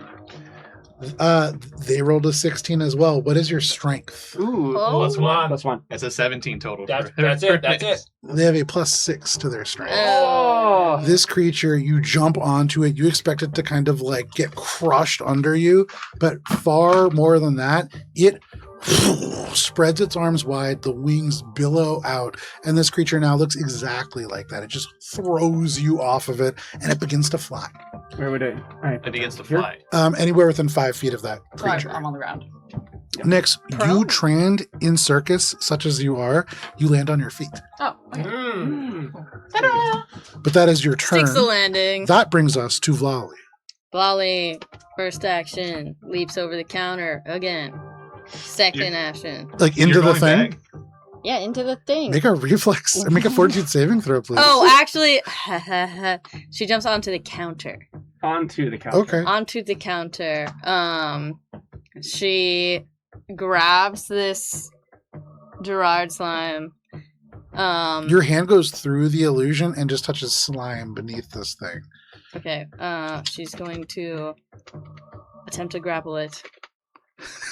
And Yep. All right. You spend an action. What? You grab onto this creature. Your arms, all four of them strong, close around. You can hear from the slime, oh no. Your arms cut it in half. And it just over your arms. You now have your arms inside of it. You kind of pull away. The ribs just away. This creature cannot be grappled.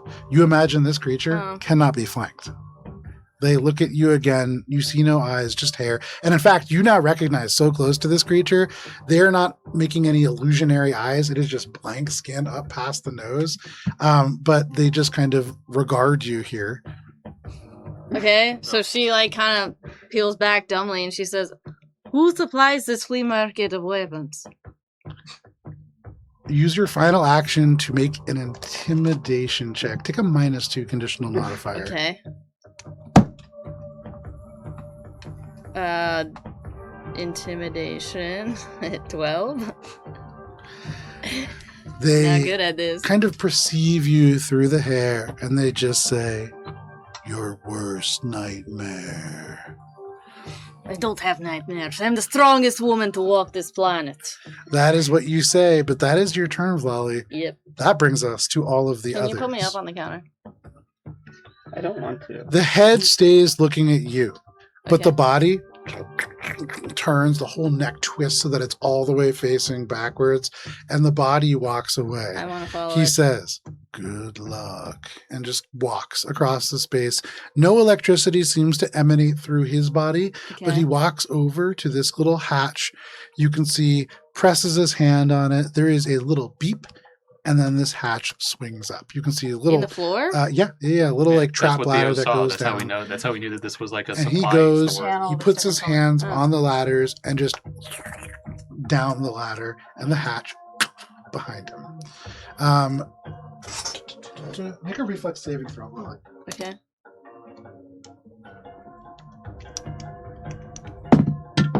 Oh, for sure.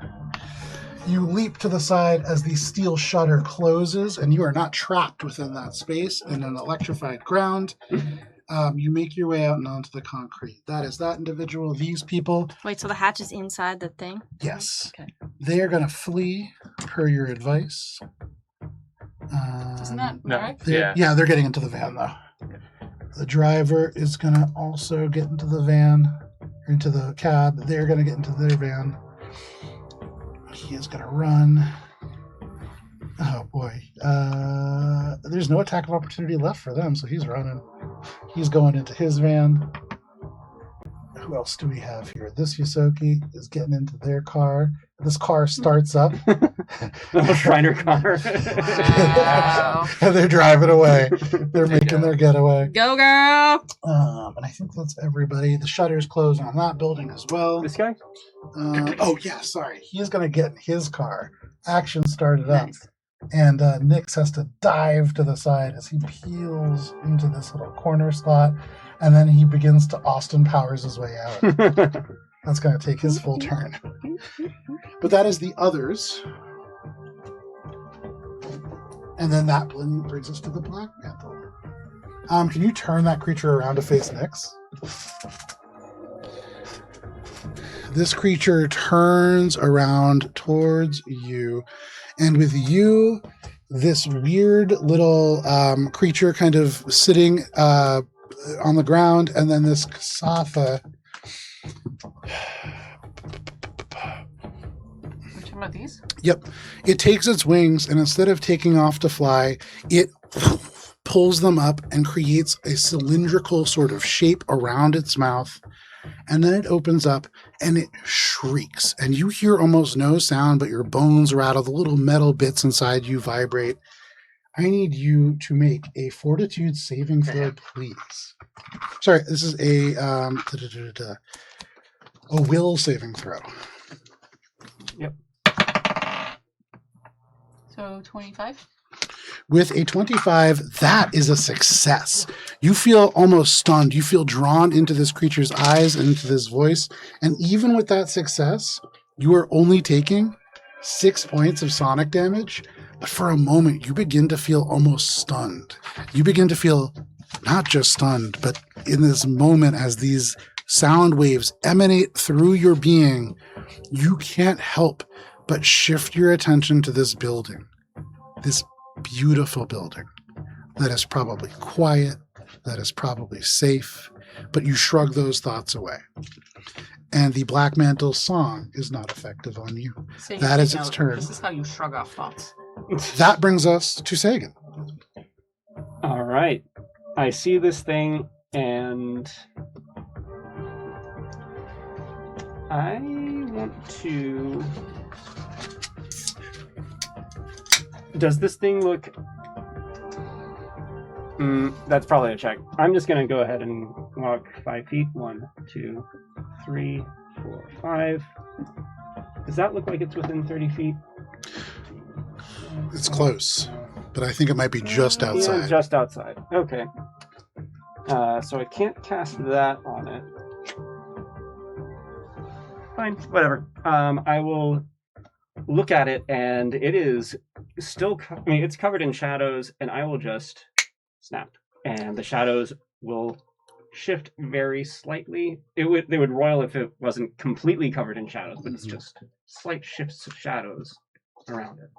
Okay. As I cast Shadow Snap. Absolutely. The entire ground around them, around your feet too, Nick. So you can see just in front of you, there is just this roiling shadow, almost like the ground itself is just bubbling smoke and the essence that is the darkness between the stars.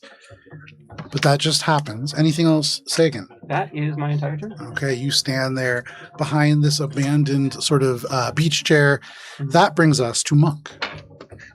Sorry, stupid. No worries, Monk. You stand now behind this almost abandoned car that you can now see that little pug humanoid and a Yosoki kind of grabbing each other on the inside, shaking.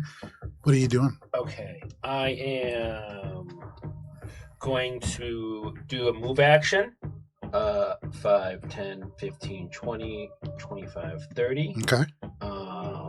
I'm going to try to save my bestie by trying to get their attention. Okay. I'm going to cast a second level spell slot, upcast Force Barrage. Nice. Because I already used one movement action.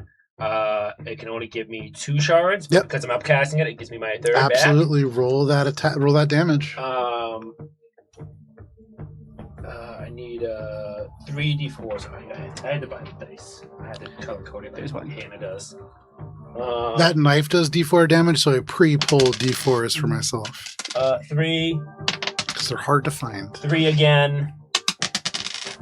3 again. Wow. Wow. So that's 3 plus 1 each time. So 3, 6, 9. Plus another 3. It's 12. 12. And Monk is going to finish off by saying, hey, get away from my bestie. Come on. Let's go to the lobby and get yourself a snack. I'm going to slap myself on the ass. You hear this shouted out, Nix, and then as that happens, this creature is still intent on you. It breathes deep as if it's about to start singing again, and then these force missiles just strike the creature in the face and side. You see one of the eyes shut, and then this creature twists and turns facing Monk. Monk, you have its attention now. Anything else, Monk? That's it. That brings us to That's all I can do. Theo. In the mind link, what's been said about the house? Just that there's magic around it, or did you say that there's like a weird when it tried to do that song thing to you? Did it say like, oh, you know? I believe that Sagan said, "Be careful. There's powerful magic around that house, That's or a what I lot said. of But magic." have we made the connection that it's related to the Black Mantle or no? I mean, Sagan's thinking that, but Yeah, it hasn't gone out. yeah. Okay. Either way, I have to close the distance on this. So 5, 10, 15, 20, 25, 30, 35, 40, 45. Yeah, fuck it. I'll do it 50. So that's 2 actions.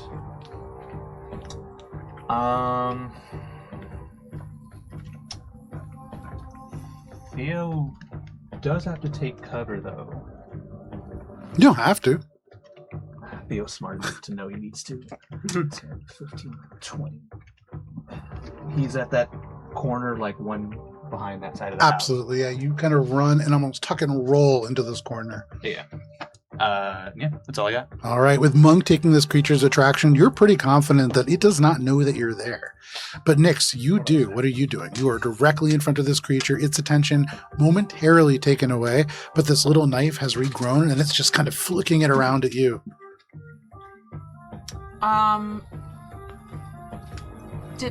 Does the drone move with me? It doesn't. The drone, I believe you have to use an action to move in combat. Okay. I'm just gonna grab its gonna go to grab its tongue because I could see this tongue hanging out.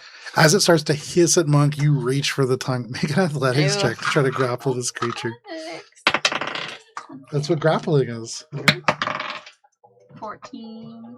That's crazy. He rolled a 14 as well. Oh, With a plus 6 to his strength. Again. This tongue just almost like a fruit by the foot, just back into its mouth, straight out of your hands. Okay. I gotta poke his other eye. Make an unarmed strike. What? Maybe step back and shoot him. What did you say? Make an unarmed strike if you want to do that. This one, yeah. Yep, Do you have guns? she does. I have one. Yeah, but I would take. I'm too close. If you step back, action to move back one space and then shot with the weapon. and he doesn't take the. You don't take a disadvantage that way. Yeah. Okay. So, there's an action called guarded step, basically, where you just take 5 feet back and you don't provoke an attack of opportunity. That's exactly to get out of situations like this. If you want to stab, you go for it. And then you can shoot. So if you want to use your weapon, shoot with your weapon now. Okay. Cool. Do that. Okay. You try to grab this creature's tongue. As it recoils away from you, you use that movement to just step back 5 feet. You pull out your gun, roll to attack. Ooh. Come So on. that's 13 plus 11 is 24. 24 is a hit. Oh, Yeah, nice, there we go. girl. Okay, so now I roll damage. Yes, you do. And this is a D6, I believe. That's That's your the fist. You got. Yeah, we need to put the weapon on that actual page. Yeah. 5. 5 points of on a damage, just the D6? full amount that you would Okay. expect. You just take this gun and fire, and it streaks into this creature, and you can see like little holes in its wing, though it is still moving around just fine. Anything else, Nyx? That's all. Okay, you have created a little bit of space. You are not out of danger yet, but a little bit safer, and this creature's attention still very much on Mark. That brings us to Vlali. Lolly.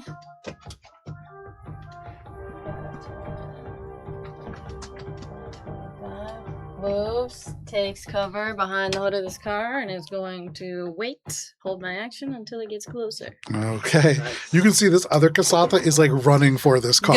Get out of my way, and she just like pulls out this giant railgun. Are you using an action to intimidate? Because otherwise they're No. probably going to drive away. No, that's Okay, no problem. So that is your turn. You hold your actions to attack. That brings us to everybody else. This Kasatha just goes, no, and just jumps in this thing. The same, like, oh, no. Accelerator. There's an almost comical beep, beep, beep as they back up. What? like I 5 needed feet, that! And then just roar up and like out in the Oh. Well, I gets hit by they a car. just take off. No, they do actively go around there, but they take off. Who else? There's still a beach chair. Others. for long. They are gonna Not get for up and they long. are gonna steer away, hitting benches and things like that. He's gonna roar back and out. He's gonna stop and get some gas. Actually, Okay, watch He's the getting scene into his for a starship, and that just It's a chooses vertically weather. Yeah. He gets in his starship and Was that all your takes actions? off. Just moved the. No. held my action. They I've load got in 2 their more. vans. There's 14 people in this, and they're all seatbelting and getting ready.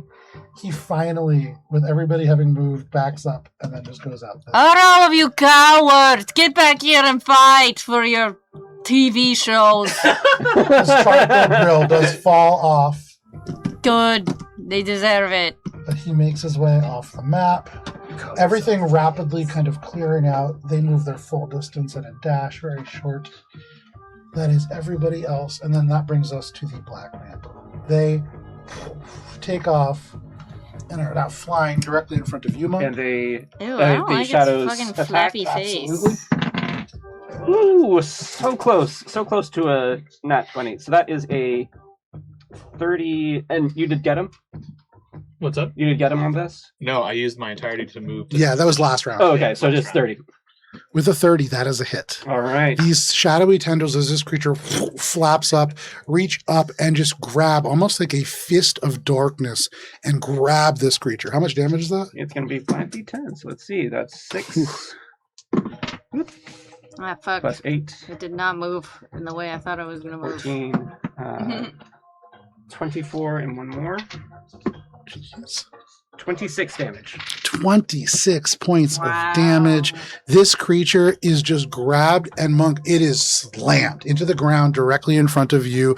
You can hear it just shriek out, almost cold damage. echoing these injured sounds from the inside. That was cold damage? Yes. Still does the full amount that you would expect. Mhm. This creature has to like grab with its tiny little arms. Its wings kind of arch up as if they're extra limbs to lift this creature back off the ground. But it rises up in front of you, Monk. Vlali, are you taking your attacks now? Yeah, that's my question. I don't have range. It's a so I'm gonna change what I'm gonna do. There. Your railgun? Yeah, but it's 60 feet, bruv. You can You're do it. within You can do 60 it from feet. range Yeah. for a penalty too. You are within 55 feet with the railgun right now. I am. Yeah, Yes, you you're are. within striking distance. And you can always, like I said, you can always take it from a penalty. I don't Yeah. like taking penalties. All right, I'll shoot if I'm within 60. You are 55 feet away. Okay. Here we go, Valal. Natural 2. You're for a actually 50 total feet of away. 17 to hit. With a 17, that is a miss, unfortunately. As this creature is grabbed by the shadows, your shot goes right where it is, but as the shadows pull it down, the shot just goes straight through the place where it used to be. Okay, second attack. We gotta get you another die. 3. Dice is too heavy. 3 is not going to hit. Question. Yes. Oh, the puppy dice. Where is...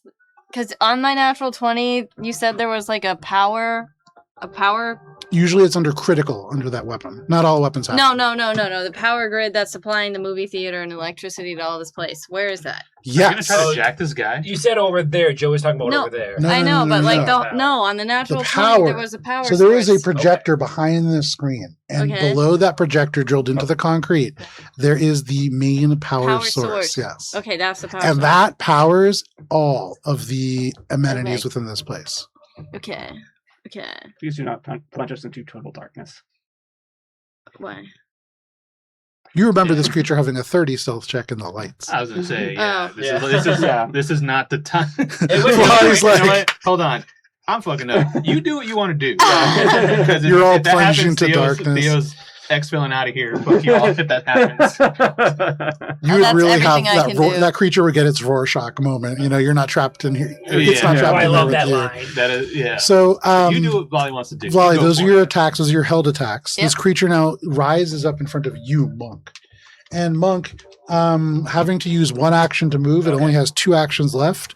So with the first action, it shrieks right in your face, this mouth opening up. This is a sonic blast directly to you. Monk is gonna shout, "No, please don't! I bruise like the gayest fruit ever!" That is a 21 to hit. That probably hits. Let me check.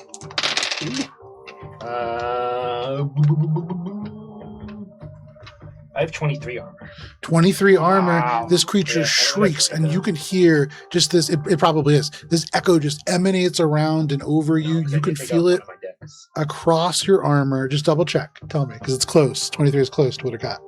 It should be 22. 22. Yeah. With a Because I changed my 22, decks. I didn't do that. But that's Hang on. Now I gotta do math. 22. It rolls a 21. And so that's still a miss. okay. You feel the sonic waves washing over you. Any fillings are shaken loose. You can hear the sound of your communicator reboot in on your person. This is a tremendous amount of sonic energy, but it passes right over you. And then in the wake of that, you see the mouth still hangs open, the jaw almost hyperextended with the force of that shriek. As it slowly kind of winches it shut, it takes this knife in this withered hand and just tries to stab you. Monk, comically enough, that is a 22 to hit. No way. And I'm happy to with take its little vestigial arm, it carves into you for 2, 3, 7, 8, 9. That is going to be 15 points of cold damage as they just rapidly, and then one of those motions digs the blade to the hilt into your abdomen and snaps the blade off. This little blade of ice embedded in your body. You can see on the knife's hilt, the blade is already regrowing, but that is all of the Black Mantle's actions. That brings us to the top of the round to you, Sagan. Okay. I'll look over. I see Monk get hit. Shit, are you okay? With the last vestiges of Detect Magic up, this call is magical. And so you see this magical attack, Monk just shrugs off, and then he's just stabbed with his little tiny vestigial arm right in the guts. I guess, like, through the mind... I mean, actually, no, not even through the mind. Like, I go, shit, Monk, are you okay? All right, suck it up. I'm going to look at this guy, and I'm going to maintain the shadow snap for one action, and then for 2 actions, I'm going to cast slow on this creature. So, okay, that is a wisdom save. That is fortitude. Fortitude. That is going to be just a 22. A 22. I have a spell DC of 21, so he just passes. So he is slowed 1 for 1 round. Very nice. If he was sentient, this would feel like a nightmare where, like, you just can't quite move, and you're just, like, constantly trying to get somewhere, but you never quite get there. But, and Monk, as this magic, almost like a shadowy hand, secondary from the shadows that lap around this creature, reaches in and just splashes across. It disappears, but this creature slows, and you can see the eyes rapidly move around. It seems to be at least vaguely intelligent. And yeah, that is what he experiences, and that's my turn. Alrighty, Sagan, you force this creature to experience waking nightmares, and you coalesce the shadows at its feet. That brings us to Monk. For flavor, I think Monk isn't going to try to attack. I think Monk's going to like fall back after being hit, and he's just going to I'll attack it too. One action for flavor prone. One action, diplomacy. I'm gonna be like, no, this is how the movie ends. No, please, no. I'm too young and teenage and hot to die like this. Monk, make a diplomacy check with a +10 conditional. Okay, I'm gonna attack him for my next turn if this doesn't work, because I see one action for a force barrage. Oh my god, Joe. It's a natural fucking 20. With a natural 20, I didn't even want this to work. Scream. You say, oh no, don't hurt me. And suddenly this creature, as scared as it is for just a moment, looks down. The arms come down. It looks almost like, with this black cloak over it, almost like a nun looking down at you with this horrifying face.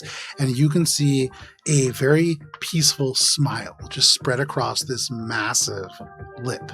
And then it shifts its attention elsewhere. It does not seem pacified by any means, but it enjoys the sounds of your struggle. Oh, it's like that evil monster that feeds off your like scaredness. Very much so. That's why he's at the movie theater. Oh. Okay. My next attack, I'm gonna just fucking no. It doesn't happen. My last action, I'm just gonna pass. Okay. Because I like the flavor of this. So you kind of sit there shocked. It sits there shocked. The two of you having frightened each other. That brings us to Thea. Well, after that, I thought I was going to have to attack, but Theo sees that its attention is now turned away from like easy prey. It's turning over to Sagan now. Right, but like you What are you you saying, thought Joe? you thought we were looking at like a predator. You calling? You're eating. You're gonna eat like Is he a calling meat easy? an easy piece of meat right there, and No, then it turned Okay. away, and looks like it's gonna do something else. Definitely very different than just like a mindless sort of working out hunger alone. Right.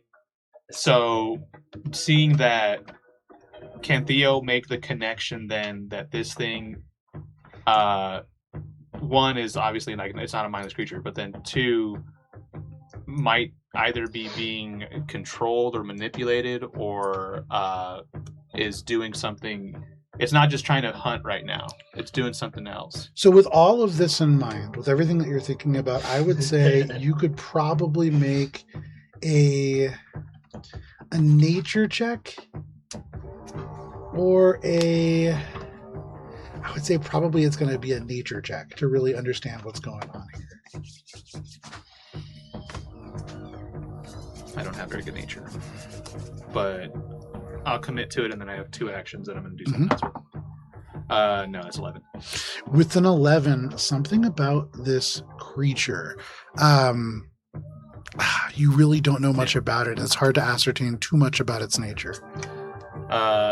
2 actions for digital assessment, so I make a recall knowledge check on a target within 100 feet. Hell yeah. If I succeed with recall knowledge, I note a resistance or immunity in the creature's defenses in addition to any other benefits. Because I'm using 2 actions, if I can make a shot against it, and then everyone gets a +1. Absolutely. So first make that recall knowledge check. Can I use like what would be like a, I don't know, connect the dots kind of thing? Here, grab this.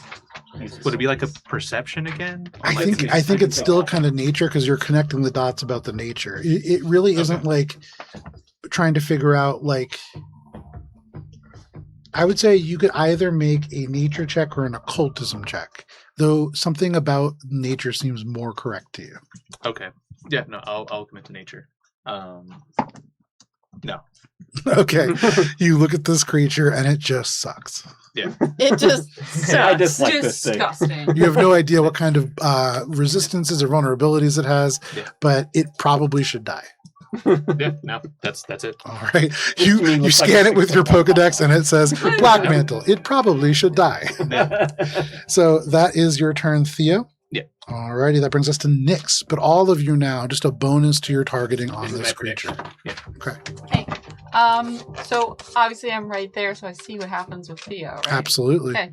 I'm gonna tell my drone, hey, I want you to use your speakerphone and make a joke about this black mantle. Ooh. And so you hear it blasting, your mom is so ugly, she gave birth to you.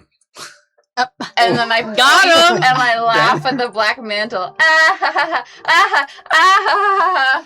Make a diplomacy check. Take a +8 conditional modifier. Monk mentally is thinking, is this a comedy horror now? I heard that He's it's thinking- comedy horror, not He's horror. thinking like, what is next? This is smart. 15.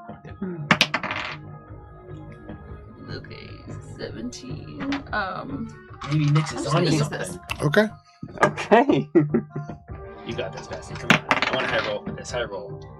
It's a 7 plus Oof. That could be 15. good. That's Oh. 22. So a total of 22.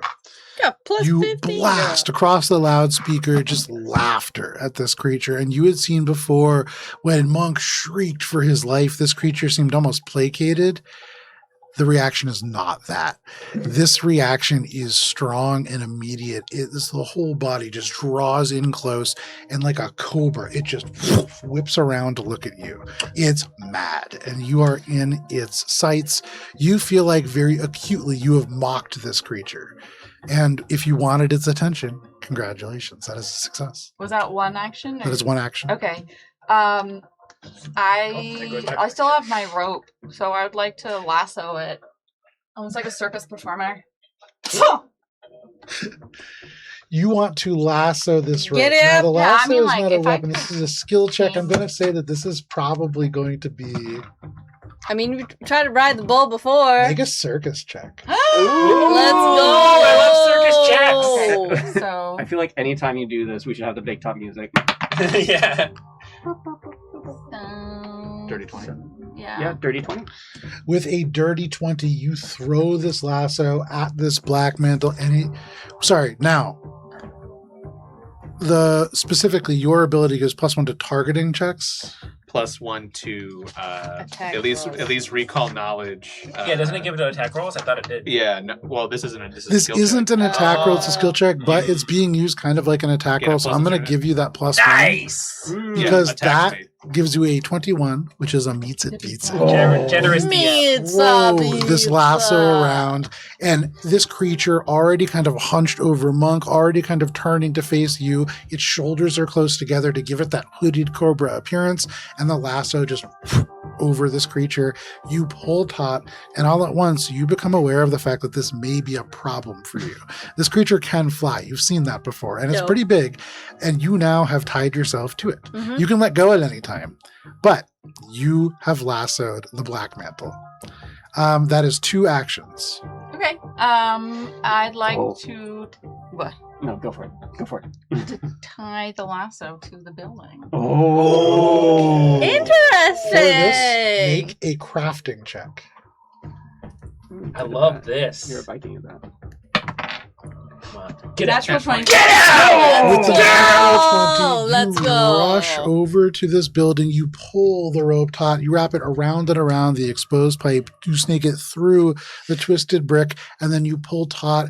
And from far across the battlefield, from like 100 feet away, Fix just shoots these 2 nails with an industrial nail gun across this space and just pins this to the wall. And you have now lassoed and anchored this creature to the building, and it feels pretty secure. Well, we're still laughing at it. That's fantastic. That is your turn, Dope. Nyx. So dope. Not expecting Wow. that. That brings us to Flolly. Flolly's gonna shoot it. As it is bound with this rope, as long as it is bound, it takes -3 to its AC. So this creature, a little easier to hit. It is like pulling and trying to take off, but it just yanks taut on this rope. It only has 30 feet of movement from the corner of that space. Got him. Cinema cue. Cinema roll. Shit. That's what I get. Yep. And you hear, in here! And it aligns with its disgusting neck flap thing that's happening. Yep. Um. That's its body, technically. Oh, gross. Yeah. Singing duck. You don't really have to, but.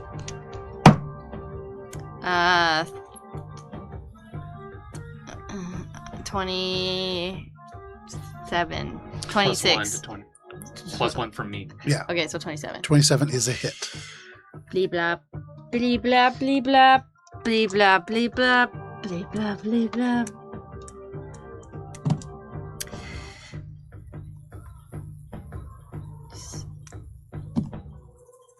Um, 14 points of damage. 14 points of damage. Which kind of damage is that? Piercing. Piercing damage does the full amount that you would expect. This creature is starting to look rough. As that rail just fires straight through one of the wings, you can see light from the projector just kind of beaming through it. This creature is starting to look hurt. And It's starting to look a little bit more panicked. going to take a second attack at disadvantage. Okay. With my negative. -4. I think it's Or my 6. Sorry, you're not a yeah. soldier. Ooh.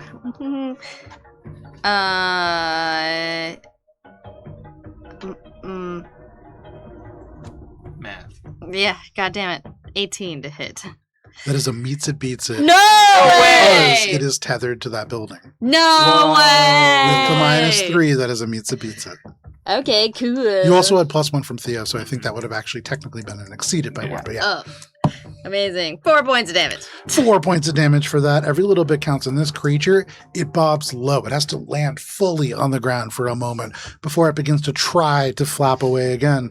But that is your turn, Vlali. Yes, man. Yes, sir. That brings us to Right. everybody else. The mystery machine leaves the parking lot. The school bus finally turns on and slowly makes its way out of the lot as well. Everybody left either a combatant or somebody who's not able to move rapidly. You see this old man kind of hunkered down in this camper. You see a couple of abandoned vehicles as well. But that brings us to the Black Mantle. So it is now pinned here.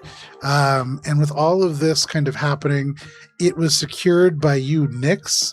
And so it closes the distance over with you, walking on its wings, almost like a bat would walk on its kind of hands. Its hands still swinging this knife rapidly. It's first going to, it closes the distance, it stands right over you. Then it's going to take a shriek attack at you, shrieking directly in your face. That is going to be a 19 to hit. Is that what he said? That meets it. Meets it. So you feel this shriek just reverberate in your ears. You take 13 points of sonic damage. Can you make a will saving throw, please? What would I add? Sorry, that's a will save. Okay, cool. Literally. Okay, so 21? No, wait. That's I'm bad at high. math. Sorry, 31. With a 31, 31, for just a moment, you feel stunned, but then you shake that off. I And still you have are 13 points of damage. you do take the full 13 points of damage, but you do not lose any of your actions on the next turn. That is one action to move, one action to shriek, and then this tiny little arm with this knife. That is a natural 20. Oh! This little Oh. knife, I threw it as a joke for the miniature, Oh, wait, and it's it's literally slowed Doing one. damage. Huh? It's slowed 1, so it can't take a second act. That is true. Hey, And so got as it, with this little knife, one of these shadowy tendrils just rips the arm backwards. It does technically move to get into contact Yes. with Nyx. And so does it do the shadow snap? Oh, you're right. It does do the shadow There you snap. go. That's right. And then if it's turn, no more slow one. That is a save for it? Or is it No, just- that is an attack. Okay. So that is, and then it's no more slowed. So that is a 29. That is a hit. Ooh, let's see how this goes. Slow is gone, Joe. Okay. So that's 8 plus 15 is 23. Plus 4 is 27. For this creature, as you pull up, the shadowy tendrils rip down and parts of this creature's wings just shred like ribbons, bloody ribbons that just swing into the air. This creature shrieks, the tail like a snake just lashing out. Monk, it hits you in the feet and shins as it like thrives, but it is almost dead. You can see as it turns, the wing shredded, it can no longer fly. It is bound to the ground now, kind of like a water monitor once again. You can see parts of its bones exposed, but it is still up. It is barely clinging to life. That is all that it can do on its turn, and that brings us to Sagan. I see it struggling. It's barely keeping afloat. It's covered in shadow. And I pull out my pistol. And yeah, that's what I'm going to do. I'm going to pull out my pistol. I look it dead in the eyes, and I go, "Die, monster." And Okay. yeah, that's not great. That is a 15 to try to hit. Still 15 badass. is a miss. With Plus this 1 to 16. cool Oh, plus 1 is saying, 16. you turn, you fire, even grounded as it is, even lassoed to the building, you miss. All right, then I will, I miss. Unload on it. I'll try again. Yeah, Sure, take why not? another shot. One It's at a more. -6. Eh, that's even worse. That's a 13. Bummer. So you all watch as Sagan says, "Die, monster," and at point blank unloads into the ground. And I look Better at, sing. I look at Stick to magic. I look at Nyx and I go, it's not your time yet, and you get. I'm gonna go ahead and give you as much as I can give you, which I think is. I'm at 10 well, HP, by the way. Yeah, I'm gonna give you 12 points. There you go. More than double your health. Suddenly, Nyx, as Sagan's words hit your ear, you feel warm. and your arm just pops back into place, currently working again. Yeah. Anything else, Sagan? Covered with shadow. If you want, you can use an action to hide in magical darkness on your turn. That's it. That is your turn, with darkness now swallowing this part of the battlefield. That brings us to Monk. Monk, you are on your back. This creature is turned. It is now looming over Nyx. What are you doing? I'm not going to attack. I'm going to keep doing the RP of the scene. I'm just going to keep crawling backwards prone. And I'm just going to be like, guys, this isn't just a monster. It's smart. It understands things. It feels. When I was scared of it, it just felt placated. Maybe we're the bad guys. Maybe we're the monsters here because we're in its domain and we're attacking it. That's it. You back up from this creature kind of shouting that, and this creature seems to almost ignore you now, having kind of had its attention very much on the creature that just lassoed it to the building. But you get away, you kind of crawl back. A coward prone crawl back here. Absolutely. On his You back. do. Yeah. You could Bestie, see where you going? from through this window, This old man kind of has wheeled his wheelchair over to the window, and he goes, "Psst, hide yourself." And he throws a blanket out to you. Oh, Aw. how sweet. But that is your turn, Monk. That Yep. brings us to Theo. Yeah, this thing's on the ground, and Theo's like, "Oh, okay, they got it. I can investigate this house." And then sees first Sagan shoot at the ground, and then he's like, "All right, well, like Monk will take care of it." And then Monk crawls away. Oh God, no! Yeah, and he's Theo at first is like, "Are we not killing it?" Monk's scared. Sure, yeah, sure. Theo will, I guess just Theo's just gonna use all 3 actions to just try to shoot. Hell yeah, make that attack roll. With thank God for the modifier, 19. 19 just barely is a hit. Yeah. Hell yeah. 5 total. 5 points total. Theo, tell us how. Nice. There Let's we go. Not in a cool way. Theo is like, are we not? Yeah, not? you're insecure Yeah. about. You're like, what's Yeah. going on? No, Yeah. No, Theo has the gun. Theo has the gun drawn, and he's like, all right. And then, it's tied down. They got it, and he's like holstering the weapon to look inside the house, and then he still hears it roaring and shit, and he's like, oh, okay, Sagan's gonna do it in the Nope. ground. All right, Didn't do it. all right, Monk's gonna do it, and then Monk crawls away, and then Theo like from behind the building, where like because he hasn't done anything this whole game, just takes one shot with the skip shot, and the bullet appears in its brain as it. Nice. Phenomenal. You pull out this, and like everybody just shooting around it, not killing it. You pull out this weapon, you fire. Nobody even sees the bullet, but this creature just goes still. There is this brief kinetic kick to its head, and you are all out of initiative. Nice. Well done. You didn't need me to kill it. You were gonna do it all yourself. You got it. Theo's I see this collapse. I go, oh my God, Nyx, you killed it.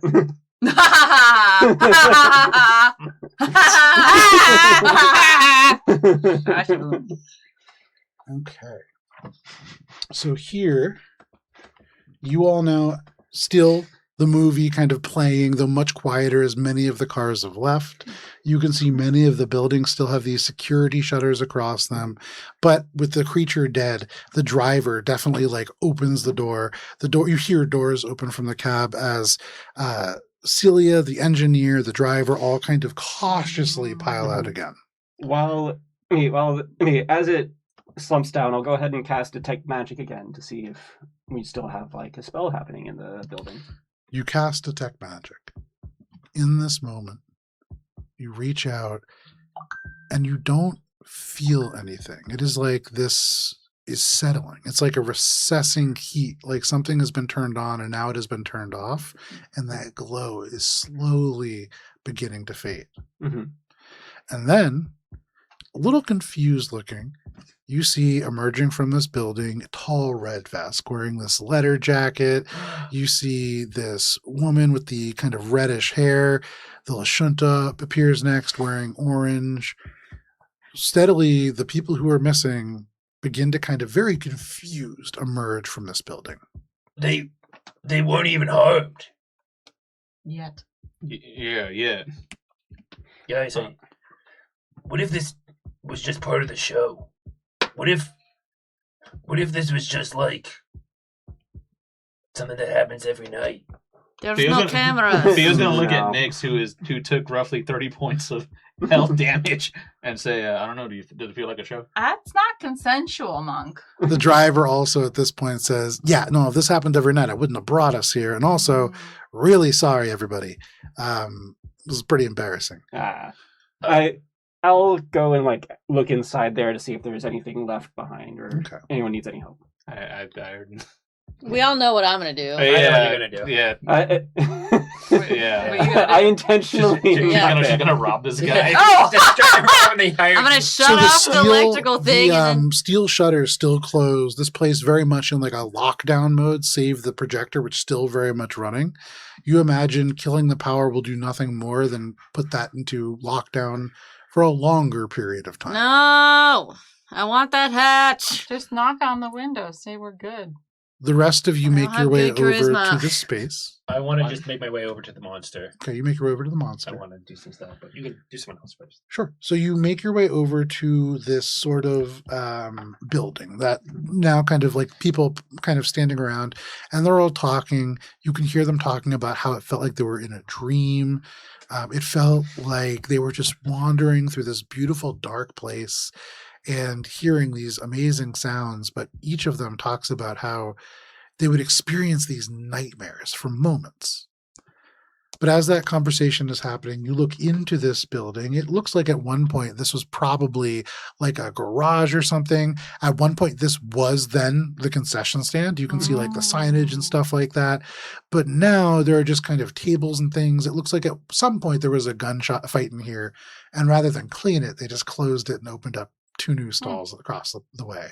And looking around this place, that seems to be kind of the philosophy of keeping this place up. You see a car has literally fallen through the upwards overpass, through the screen, and they just made the screen smaller on the projection. Mhm. So you kind of look into this place. It's dark. You don't see anything especially magical about it, though you do see, it does seem to be like a deeper structure than you first thought. It definitely has a basement. Oh. I'll see if there's no one if no one needs anything. I might just like search the building real quick. But, Sure. Can Theo accompany you? 'Cause, Yeah, well, I wanna he go wanted to- yeah, he just wanted to make sure there's Yeah. not an active threat here too. Yeah.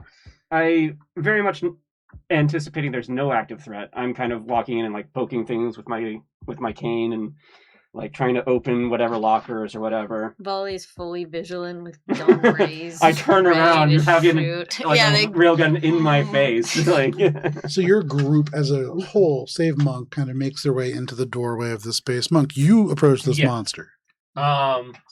Monk is going to do an investigation check. He's going to look for any like injection sites or any purposeful body modifications because this looks like it was humanoid at some point. Okay. What? And this probably could have been like some kind of science experiment or like something that is done to this. And as Monk is doing this, Monk is just going to be like, he has a little bit of empathy for this creature. He feels like as a writer himself, he can kind of understand. He goes, you just want to tell a good story. I get that. Okay. Don't worry. The story of the Black Mantle will live on, and he'll So- write in his book, his book that he's writing about the Skullrunners. He'll kind of like sketch out the monster, and he'll write about it, and he'll just be like and he'll come up with like a horror title, the creep at the drive-in, or the darkness in the drive-in. Okay. Yeah, and he'll like have like a nice little movie postage The drawing. trash What I Shadowy. will say is if you are looking for things like injection sites or signs of modification, that's probably not an investigation check. Medicine. That's a medicine check. Okay, cool, whatever. I don't even think there is investigate. Is there? Perception is investigation. What is that, guys? 12. 12? I don't think I have medicine. I have a 0 for medicine. Hey, 12. You see that this creature is certainly dead. Parts of the dark part of the back of its skin, you can see, though it is just like black and kind of matte looking, when it dies, it begins to kind of shift over to gray, and you can see these very faint patterns, almost like if you've ever seen a squid or a cuttlefish die, the pigmentation on the back of their skin like goes through this rapid shift. But this is all in shades of blacks and grays. Very camouflage oriented was this creature, but you don't see anything that would look like signs of modification. Can I 'cause I'm still right next to it. Can I crudely take his little knife and cut off one of his wings to keep as a cape?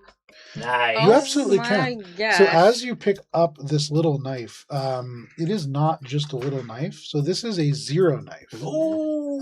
And it's You're a little 20 with bit me now, that's what nicer, I scared. I think, than Theo's. Yeah. I Give me keep it. 1 second here. Let me pull it up because I just accidentally closed my tab.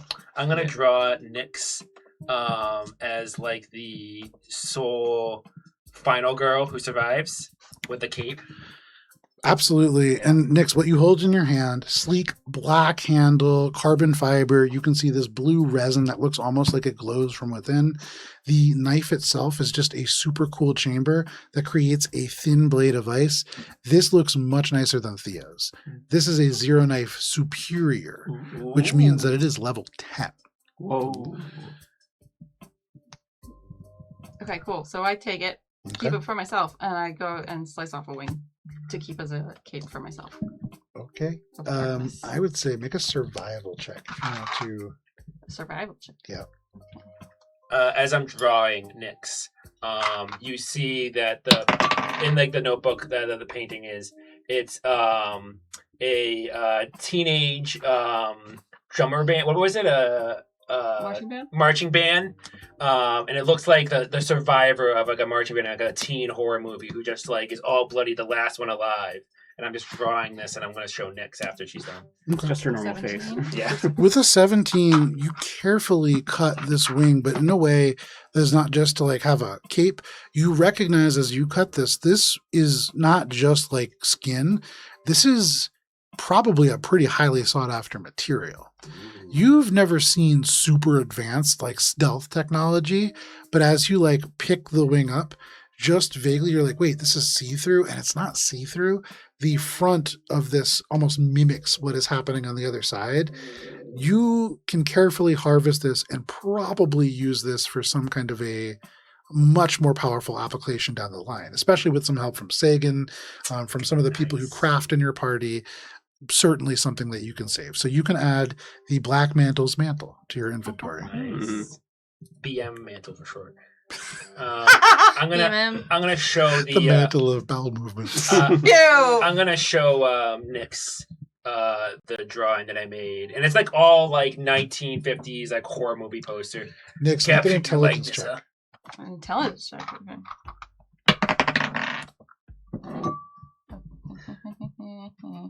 Intelligence? So, okay, 12 and 4. 4, so 16. For just a minute, as you see this picture, there is a flash. And as you look at this picture, you look not at a picture of you, but a poster for a circus. And you see yourself. But not quite yourself. You wear this elaborate outfit, and for a moment, it reminds you quite a bit of the Pale Lady. You imagine whoever made this outfit that you picture yourself in made that outfit as well. And you know, as you look at this sort of carnival poster, it proclaims, "Come to the circus of broken acts, aboard the celestial dream." And then you are just looking at a monk. Roll a d20. Make a sleight of hand check. Nice. 18 plus. I don't think I have anything. 18 is still pretty good. Yeah. You look at what Monk drew, and Monk drew you like one of his French girls. It's a great drawing. Thievery. Oh, plus 2. Dirty 20. Dirty 20. And so Great drawing. Monk is saying this, and you're like kind of like unfocused, and Monk is going to be like, "Coming soon to a bestie near you. Coming soon to a bestie near." Did you get the joke? Did you get it? Coming soon to a bet. Hey, I make the joke. Pay attention. Yeah. Ha ha ha. You know, you're supposed to laugh at my jokes as my best friend. That's like best friend rule number 5. There you go. That's a good old Nyx, and he's gonna give her like an arm punch. Amazing deception check. Yeah. The rest of you now gathered around this space, you kind of peer in, and it is dark. in this old kind of maintenance looking space. There are flickering lights still kind of lit. If you go a little bit further in, you can smell moisture. You can see there are drainage tunnels that lead into here. You see what looks like an abandoned utility room. You can see just a graveyard of old projection equipment has been left here to collect water and kind of almost just melt into the ground. All of you who go inside, make investigation checks. Me and next two, or we're waiting outside? The two of you are waiting outside. That's not 20. That's a nat 20. Yes. Okay. Total Two nat 31. 20s? No. Investigate is an Sorry, investigation. it's perception. It's Yeah, perception. Oh, okay. perception. Yeah, That's my just bad. That's my bad. dirty 20. Okay, give me 1 second. That was not what I was planning. Okay. Like, so wait, first- the whole thing.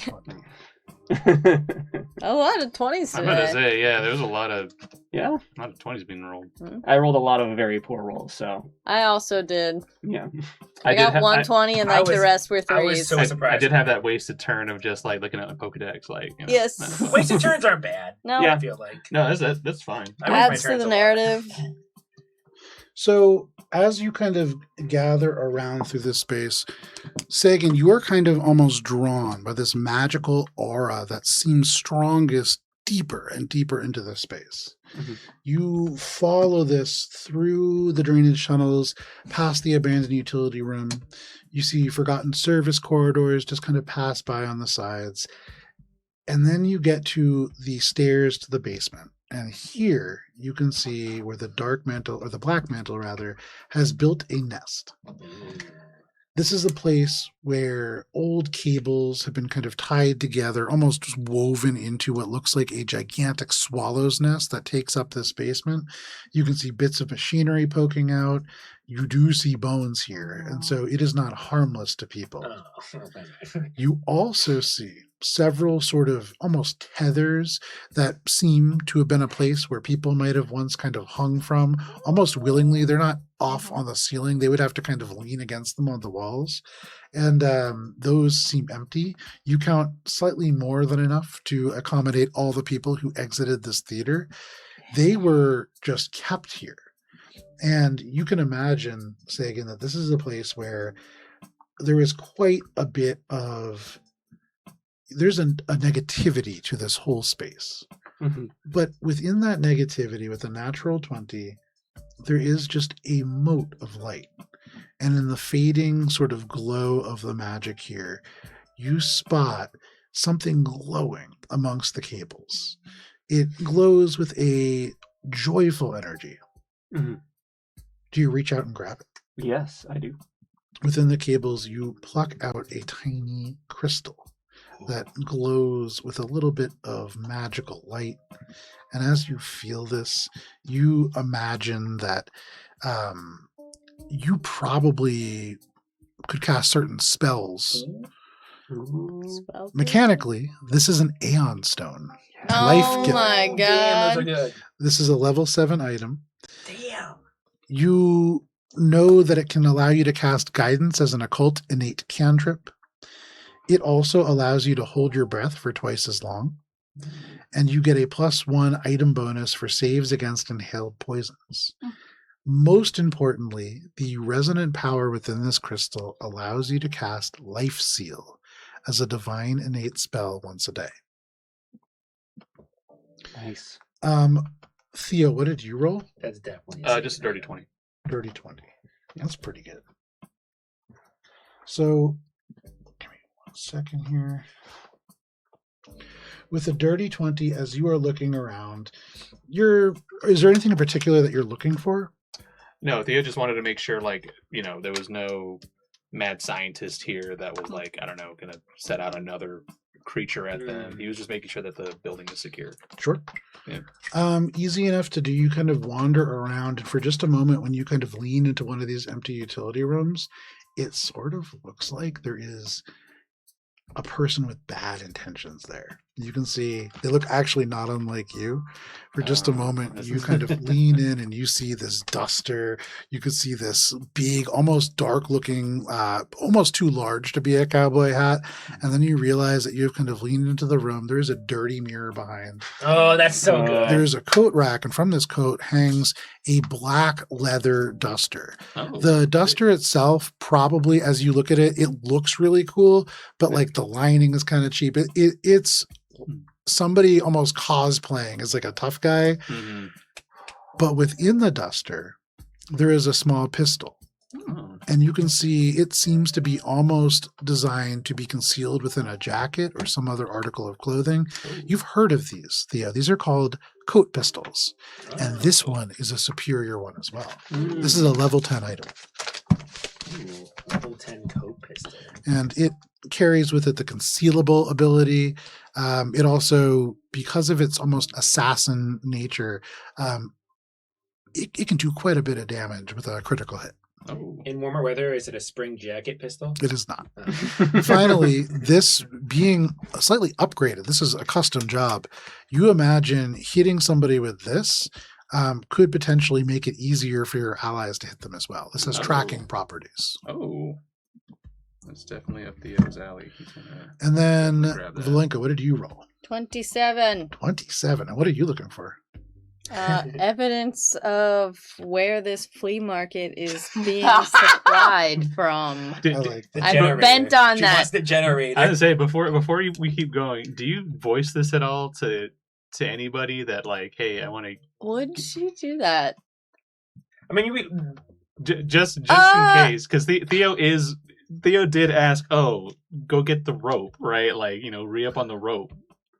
But like, I don't even know. Olive doesn't even know. What the fuck rope are you talking about? we left our climbing kit. Oh, rope, and yeah, And yeah. when he said, oh, go get supplies, and as y'all were going to no food, he assumed that, oh yeah, they'll go get supplies. He's not thinking about that right now, but like, yeah, I just want to know. I think only Sagan, Nyx, and Monk know that Val was trying to steal from this kind of place, right? Yeah, I'm trying to okay. figure out where they're getting their supplies from. Okay. That's what I want to know. That's fair. So then instead of a perception check, you're not really looking for a perception check. You're looking for a society check. Okay. All right, let's go, Val. Nice! 29! All With right. the fluffy dice. With a 29, this is a place that feels like it was really like the lair of like a creature. Okay. And so like it would be kind of, you don't imagine that this is being used to store anything. Okay. But then you consider, as a smuggler yourself, there are times where maybe knowing that certain dangerous areas, maybe a bridge that was especially dangerous to cross, is the perfect place to hide stuff. You just don't want to do it in the middle of the bridge. You want to do it pretty close to the front. So you go around the doorway, you feel around the frame of the door, and in one of these kind of edges, you feel along, and there is a soft click. Cool. And the door frame and part of the wall swings open as a hidden wall. I know it! In it, you can see this icon that looks like a very abstract shape, but when you really squint at it, it looks familiar to you. Uh-oh. You travel with the driver, you know what Yosokis look like, and you look at what looks almost like the black outline of Yosoki's skull. Ooh. Okay. And that is kind of spray painted like a stencil into the back. And in front of that, you see 3 grenades. Awesome. These grenades, you can see filled with chemicals. They seem to be like just covered in some kind of a chemical. Not covered, sorry, filled with a chemical in 4 different chambers on the side of it. Outside of that, you probably haven't seen these before, but these, they look pretty high tech. Okay. 3 grenades, high tech. Got it. And I'll say, without recognizing what they are level 11. Got it. You all kind of come together near the bottom, Sagan, where you have kind of found this crystal. Other than You haven't that, found any other survivors. Yeah. You haven't found a whole lot else in this space. other than that crystal, I look at this and I think this thing just needs to be ripped up. So I am starting to pull off the tethers from the walls, seeing if there's any salvageable rope. But other than that, I'm trying to kick over the nest, right? Just undo any things that the Black Mantle has been doing there. Okay. You yank parts down. You rip up some of these cables. You can see just like concrete behind it. There's nothing like hidden in there, but you do your best to undo what has happened here. Yeah. And you as you guys come up, you see me kicking things into the shadows. Like, fucking shit, attacking fucking people. Absolutely. Middle of my fucking break. Anybody else? Anything that you're doing in this space before you make your way out? I'm assuming we're gonna reconvene at the car, right? Mm-hmm. And I don't know, attempt to take an actual break. Sure. Right? Yeah. You make your way back towards the car. For what it's worth, you see Celia and the driver currently using elements of bungee cord to secure that charcoal grill onto the roof. All right. Yes, queen, get that. Nice. Okay. That's for his next barbecue. Yeah. Yeah, obviously. Yeah. That would work really well. Pit fire. That's Yusoki code. Yeah. You imagine it's probably for that very reason. Dex, question for you. Yeah. Isoki skull spray paint. Is that a gang symbol? Yeah. That's the Colossus. We've talked about this guy. Oh, I did not remember that. I didn't know that either. Look, It was- if I you remember see it was- that symbol, just turn the other way. We don't need that kind of Oh, mess it was right down now. there in the basement. Great. Leave it. That's Oh. not something that we want to get involved with. Chrome and Colossus have a very tenuous understanding, and if that gets disturbed in any kind of way whatsoever, you guys are going to be in really deep shit. Not Okay. just with Chrome, but also with Colossus. Okay. I hear this and I look at Volley. I'm like, did you take or disturb No. anything? No. Volley, be honest with me. I'm honest. Volley. At this, the driver just goes, look, as a team, you guys have to learn to trust each other, Yeah. okay? If Lolly says that they didn't take anything, we have Oh, to trust What them. if hold I on. did? Volley, put it back. Why? But they're so good. You see that? Wait, you took something? Well, there was 3 grenades. No, Lolly. put it back. No. Put it back. Why? Put it back. No. Yes. No. Why didn't you just buy grenades when you bought the rope? When did I buy rope? You didn't buy the rope? This has been No, of course a not. stellar night for Volley. Volley, put it back. All right. And now Theo will go over to the no food area to see if he can, he clocks that this was some guy who was Yeah. selling unsavory items. And Sure. It is Yeah. shut up tight. Can I try to use my freaker skill to open it? You can certainly try. I just want to say to Volley, oh, if you put it back, I'll give you a coupon for an extra large popcorn. It's still good. Popcorn, cool grenade, popcorn, cool grenade. At this, the driver's going to say, look, they're going to kill you. And if you're going to keep those, you're not getting in the car. We can do this without you. Okay, so go and put back 2, but not often. Make a deception check. Okay. I'll give Val the coupon for the Okay. extra large popcorn. Okay. But in small print, it says offer expires Just period. within this year. I forget what this is. 21? With a 21. I'm gonna oppose that. I'm Okay. watching Volley like a hawk. Hey, I love it. I Make a love it. sense motive. Sense motive, is that under perception? I or- believe. Yeah, it is that's under perception. Yeah, it's perception. It's a specific niche. Oh, that's a 29. Yep. So you come back, and for most of you, you can see Jax look, or the driver looks and he just kind of nods, satisfied. For the rest of you, you know Vlali a little bit better, and Vlali looks guilty. She has a smile on her face as she comes back, and I go, Volley, Are you, What? that was a Yeah, very good... yeah, you were like- You just, ooh, Behind I did Yeah, it. 2 of the arms Yes, behind the I put back, the other everything ones back. are just up in the air. I'm like, just please, don't make this difficult. I don't like being the dad of the group. I'm not really a good dad of the group. Just put this stuff back. I did. Do you really want to lie to me like that? And you already have the Pale Lady after you. You really don't want the Colossus putting his guys against all of you. That's trouble that we don't need. Well, We have been fighting every day since we've started these jobs. I would like one night of sleep. Good God. Just yeah. Let's see. And you all said we're going to an EPA office, right? yeah. They have an armory. Yeah. So if you want to get things like this, maybe not those exact things, but I mean, there's going to be an opportunity to stock up. Here. And I I like pull out a do you want to get something over on Colossus? Do you want to feel like you're a cool girl? I am a cool girl. I'm the coolest, slickest one in this whole party. Wally. You are pretty cool. Thank you. Wally. You'd be I am a second in line. cripple and I saw through you. I don't know how. Easily. Fine, if you want this cool grenade, you're gonna have to make one for me someday, okay? Okay, thanks. Look at it, study it, you're I gonna look- have to make it. I look at it, wow, that's a cool grenade, and I just put it back. You put this grenade back. It is full of some kind of like nerve affecting chemicals. You're pretty sure. It's not a nice grenade. I put it back and then I go wash my hands. No problem. You do that. Volley takes a picture of it though. Okay, no problem. You do so. What was the name of the movie that was on the screen, Joe? You never got the name of the movie.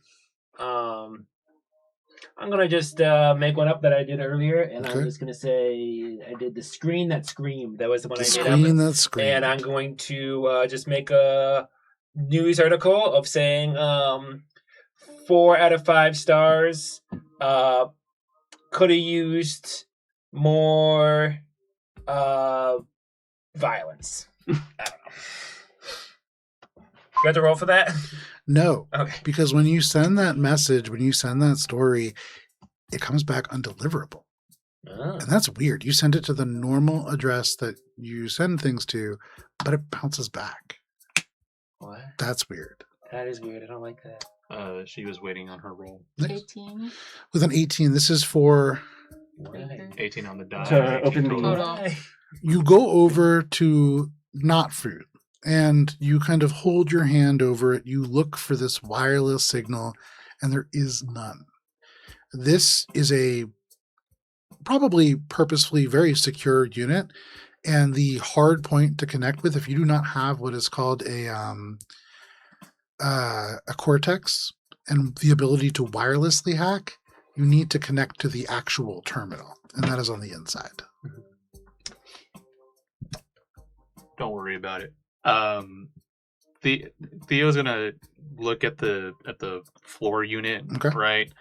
And this is essentially what, like a ransacked convenience store with like a counter in the front and then this hatch behind it, right? Well, yeah, but there's a steel shutter that has closed it completely off now. So like security shutter, you can't even see in. Theo's just gonna knock on the shutter and say, we killed the creature. I'm here trying to do business for a job. I heard that this might be someplace I could get some supplies. Hello? And he's gonna knock again. Okay. You knock on this. Make a diplomacy check from your friends, from all of their assistants. Take a -6 conditional modifier. Oh my god. Okay. From your You're friends welcome. named Vlali. -16? No, -6. Okay. -6. That'd be nuts. That would just be, I wouldn't make somebody roll. -16. To That's, be fair, he doesn't know we're with Volley. So it's more the disposition this Yeah, person okay, is okay, in. yeah. that's a 17 on the die plus 13 for diplomacy, so dirty 30. Okay. -6 to 24. Okay. Ooh. Oh. You Okay. hear very soft the kinds of sounds of maybe somebody climbing. And then you hear this kind of oozy liquid sound. And then the middle shutter slides slightly to the side. And you see this pinkish ooze and a dark spot in the center of this ooze kind of regard you. And then from the other side, you just hear a very familiar. What? I'm looking for supplies for some labor I'm doing in another part of the area. I heard I might be able to pick up some tools and other equipment that might be necessary. What kind of package? Well, I mean, it's a really malleable job, so perhaps perhaps something that I might be able to do some remote work with. I'd say remote work being like 60 to 120 feet away from said work, and also work that might include scaling buildings and perhaps sneaking into places where I might not be allowed if you got tools like that. Oh, there might be some mining involved too, so perhaps something explosive, if that's possible as well. Do you have a membership number? Does Theo want to... I really don't think Theo wants to lie to this dude after all this shit. Can I purchase one now? Oh, interesting. You see this slime kind of look you up and down. Maybe. Do you have 100 credits? Yeah. Let me see what we have. And this little shutter shut. And you can hear the sound of squelching and oozing as they make their way. Can I know, it's purchase unfortunate. one now? That's brilliant. Literally, bribery works so often. Yeah. Both Whoa. in real life and not, Okay.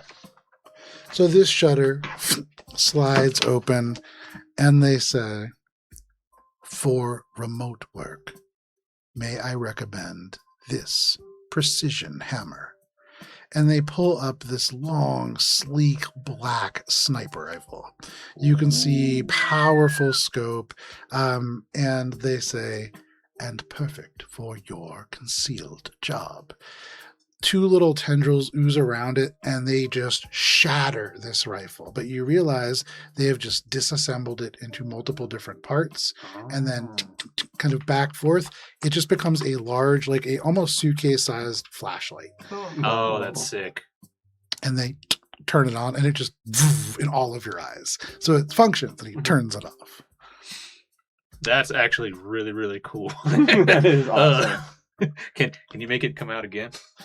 He, again, pulls it apart all in one big burst. Can you imagine for you? It'd be a little slower because you don't have Sure. 18 different tendrils. Yeah. But he shows you this assassin's rifle. And functionally, this assassin rifle, it's a sniper rifle. So this is something that does require the sniper. Well, doesn't require, but certainly benefits from the sniper skill. And beyond that, this is an advanced assassin's rifle. So level 4. It can break down into small parts and can be smuggled in without attracting attention. I gotta ask. I'm sure this is quite expensive. 1,200 credits for the precision long-distance hammer. That's a really... Let me buy the stuff that actually gets me to the job site first. Stuff that I might need to climb or make quick getaways with. Perhaps a kit that would allow me to climb. By the way, The shutter closes, and you can hear squelching as they move their way away. Joe, Yeah. did I actually end up harvesting any rope from the tethers or anything like that? I would say probably you could get like 30 feet of rope over Okay. the entirety of that space, and it's splicing multiple pieces of different kind of like disparate rope together. Fair. It is functionally rope, but it's like very functional. Got it. Okay. Um, I'll keep that in mind. Thanks. They would return, and they would actually bring not what you were expecting. You maybe expect like a climbing kit. Yeah. They return with a pair of auto grapplers. Oh. So these, if you have ever seen Batman the animated series, you know the grappling hook, the grappling gun that he has. This is very much that. You can fire it, you can connect it to your belt, or you could just hold it, and it will just winch you up. Depending on the target, you could technically use this offensively as well. It's probably not the best weapon, but it is something that in a pinch you might be able to grapple somebody with. It also has the ability to detect if the firm that it gets, the grip that it gets is firm. So it has some kind of failsafe built in. You're not going to accidentally go into something that will break as it puts your weight That's so on. cool. Sick. So yeah, it's an auto grappler level 2, and he has 2 of them. And he says, $250 each, or Damn. $400 for the pair. Oh, Theo will say like in the mind link, some I don't know. I'm gonna buy 2 grapple guns. Someone give me 200 credits. Theo's gonna buy. I want. Theo's gonna buy both. Okay. For That's 400. cool. I say, yeah, sure, have all my money. I don't care. And this looks I'm just rich. like the Batman grappling hook, but it's magnetized, so you can fire it and then just like throw it at your belt to just So get cool. it stuck there. Yeah. Oh, yeah. Sick. So yeah, Yeah. Theo will take both of those, and Who are you taking 200 credits from? We can fist fight. Do you want to fist fight? I'm ready. I'll give like 1,000 credits to Nyx if she's close by, because I am like leaning on the car. I don't want to move, and be like, here, can you take this to the Theo? I'm sorry, I just can't. 1,000 credits? That's Yeah. a lot, dude. Oh, it's because you won all that money. I did win all that money. He won all that money. That's the why. cook-off? Yeah, Is from that- the cook-off. Okay, all right. I also have a lot of money from the cook-off, but I'm not gonna give 1,000 credits for a 250 You, credit gun. I can get Like- money if people want it. I don't care what money. I mean, like, Yeah. I'll give that away. And I'm like, Theo, I don't care. I don't care. It's like get whatever supplies we need. Like, all right. we gotta wrap this thing up. Yeah. 2 auto winches. All right, that'll get me to the job site just fine. Much appreciated. I believe that mining equipment, I mean, that is not necessary. And as for this, and he's going to look at this briefcase sniper rifle, I think, Big briefcase, flashlight style sniper rifle. yeah. And here, because Theo is like, fucking Lolly was going to rob this guy. Do you not want it? It's only level 4. Wow, picky. It can be picky. upgraded. I have a level 6 railgun. By the way, I just imagine like after our discussion, I'm sitting there with Lolly, like being like, okay, so you like this grenade, like or this grenade, and like we end up like making like, a No, not Sagan brings cool. up grenades quarterly and starts. Yeah. saying- Yeah, So you literally. I'm making like a Pinterest board of grenades, like. Yeah, I mean, because Theo's not gonna, he's gonna use pistols, right? So yeah, Theo will be like, I really like it, and if it wasn't this much, I would buy it just for the fun of it. But I'm gonna go ahead and decline on this. Wait, on this let me place. before you do that. You Let know. me look it up. Assassin rifles. If it does more than 1d10 damage, that'd It be does. cool. It does 2d10. Oh, it does 2d10. Ah, yeah, then buy it. Yeah.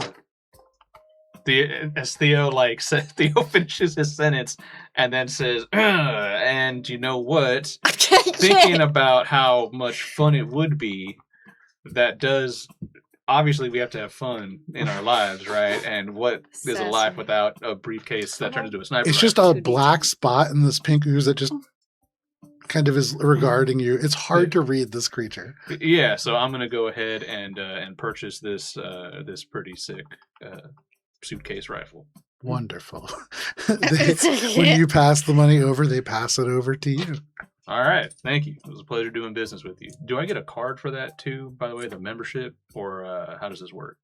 Thank you for your business. Oh, And Oh, well, all right. you get the sense, Theo, that was you really paid for the one-time license. That was the guest pass. Okay. Well, you know what? Hey, Theo's okay with that. That was a tax for the shit we did earlier. Absolutely.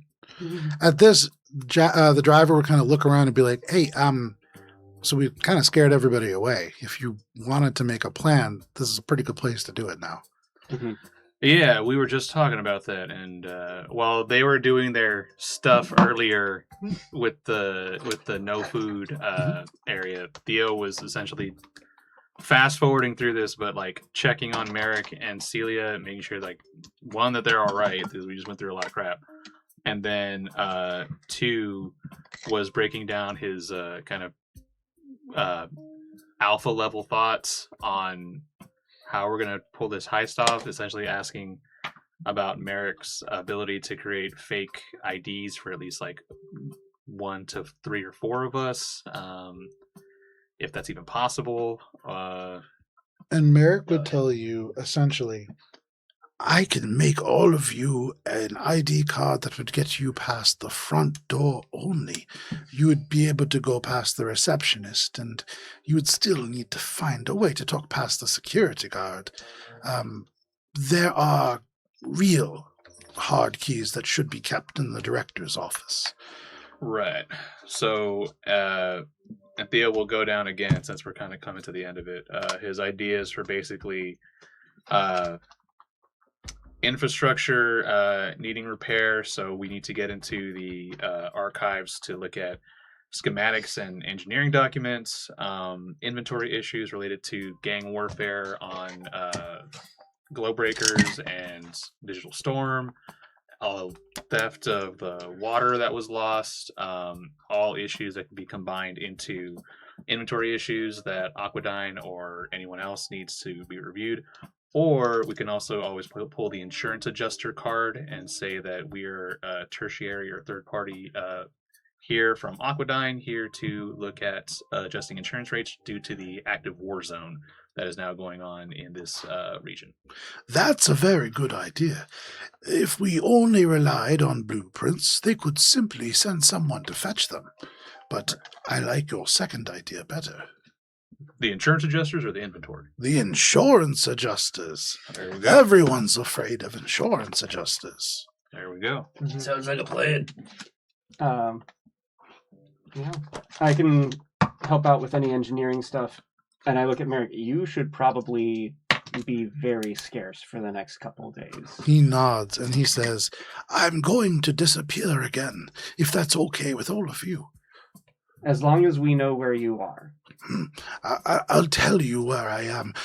Just one of you have a communicator. Yeah. They go over and you kind of tap communicators and you get Merrick's contact information. I'll share it with everyone. Okay. Yeah. You all have Merrick's contact information against his consent. Okay. Yeah. I'm at, I think, 22 HP. Mm-hmm. Can I use my heal bot on myself? So yeah, over the course of time now that you kind of sit and rest, you can begin the process of just taking a rest, and that will allow you to use some of your dice to heal as well. So no problem. As Nix is doing that, I'm going to be like to Nix, what's wrong, bestie? You keep going in and out of these, like, fugue states, like... This whole driving experience didn't spook you. It's just a movie, I promise. It's not real. Or is it? I loved that drawing you did of me. Can you do more? Isn't it nice? Yeah, I'd like to see more. Of course. I mean, we could do like a whole like kind of like poster series of just like Nix. Yeah, Nix and Fix, totally. I would love to support you in that. What if there's bounty hunters that come after you? And you're gonna have all these pictures of you. What? Drawn up. It is true. You are essentially making your own wanted poster. Yes. Well, they're going to look great. Okay, well, how about you make me look like that pale lady instead? Okay, I can draw her. And we'll start drawing Nix as the pale lady. Okay. You begin to do that process. You all kind of have gathered around here now. You have a rough plan in mind.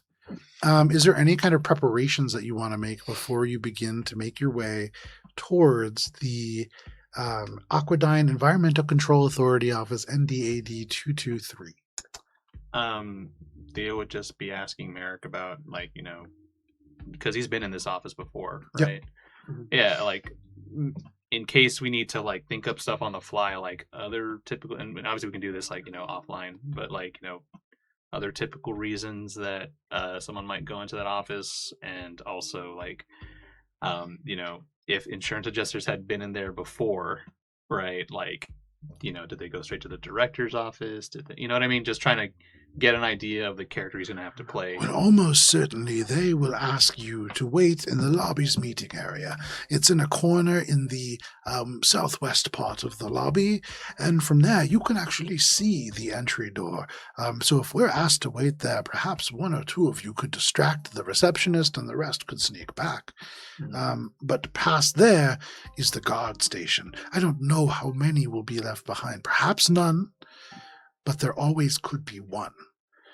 And if that's the case, you'll need a contingency plan, as with even that lone guard, there will be some automated defenses. But if there is just the one, that is the only real threat within that place. The others should be janitors, technicians, things of that nature. All right. Yeah, I mean, if we have to, some of us can, stay around and bullshit them with bureaucracy while one of you guys sneak off and try to, get the goods. Yeah, we'll think of a more solid plan, more details as we get on the road. But... I would look to one of you and say, is there a way that you could, spoof a key if it's used in front of somebody? Yeah, very good. Is that, or are these just physical keys with actual tumbling? No, locks? these are key cards. And so that is absolutely something that you might be able to Although do. if there is a keyhole, I could also just unattach my arm and use it too. So don't forget that. Okay, I will remember But yes, we can do. Okay. I am amazingly stealthy for being a woman of my size as well. Wow, we're both amazingly stealthy and very large. High five! So the plan is, it seems like, at least going for now, you two do the sneak in, us three kind of do the front desk support for now. And How? There's a lot of I don't know ways you can go about this, but essentially someone needs to come in, pull attention away from the door. Some other people need to get in there. I'll have Fex be a lookout too. I do have cover ideas for once you're in, if you need to kind of do a little bit of dick swinging to kind of force yourself down through to the archive. Excuse me. Yeah. The speaking of dicks reminds me, your driver had spoken about wanting equipment, and if you want to raid the armory, it is the deepest part of this building. To do true, appropriate dick swinging, you will need the weapons there. They are environmental authority weapons. Powerful. All right. So it sounds like we plan. We'll have to come up with teams as we kind of get along. Sounds like the first option is to talk our way in, but we've got a way to stealth our way in as well. Yeah, and team that's inside, in case there is a guard, someone needs to kind of be in there too to hopefully talk their way past that one as well. So, and hey, I mean, this sounds like a great plan, guys, but I want to get going. We only paid for one movie. If we stay longer, we're going to have to pay for another ticket, so we should get going. All right, let's do it. It's amazing. The credits are almost over. Yeah. You kind of hurriedly rush into the car. As you do that and you kind of begin to peel off and away in the direction of this office, you all have a pretty good plan and you're feeling pretty good about your capabilities as a group. In fact, you're feeling pretty strong. And you would imagine that should this heist go successfully, the next time that you rest, you'll be stronger still. Yeah, but not before, so Not we don't before. level up before. Not before. No, I don't want to level up. I want to stay level 5 for a while. But because it is 9:45 and this is a perfect place for us to end, this is where we're going to end for the evening as you all pile into this vehicle and begin to make your way towards the Environmental Control Authority office. Thank you for joining us for this session of Starfinder.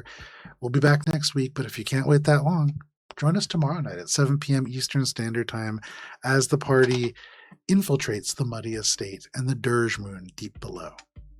Please stay safe. It is wild out there. We'll see you next week. Go Reapers!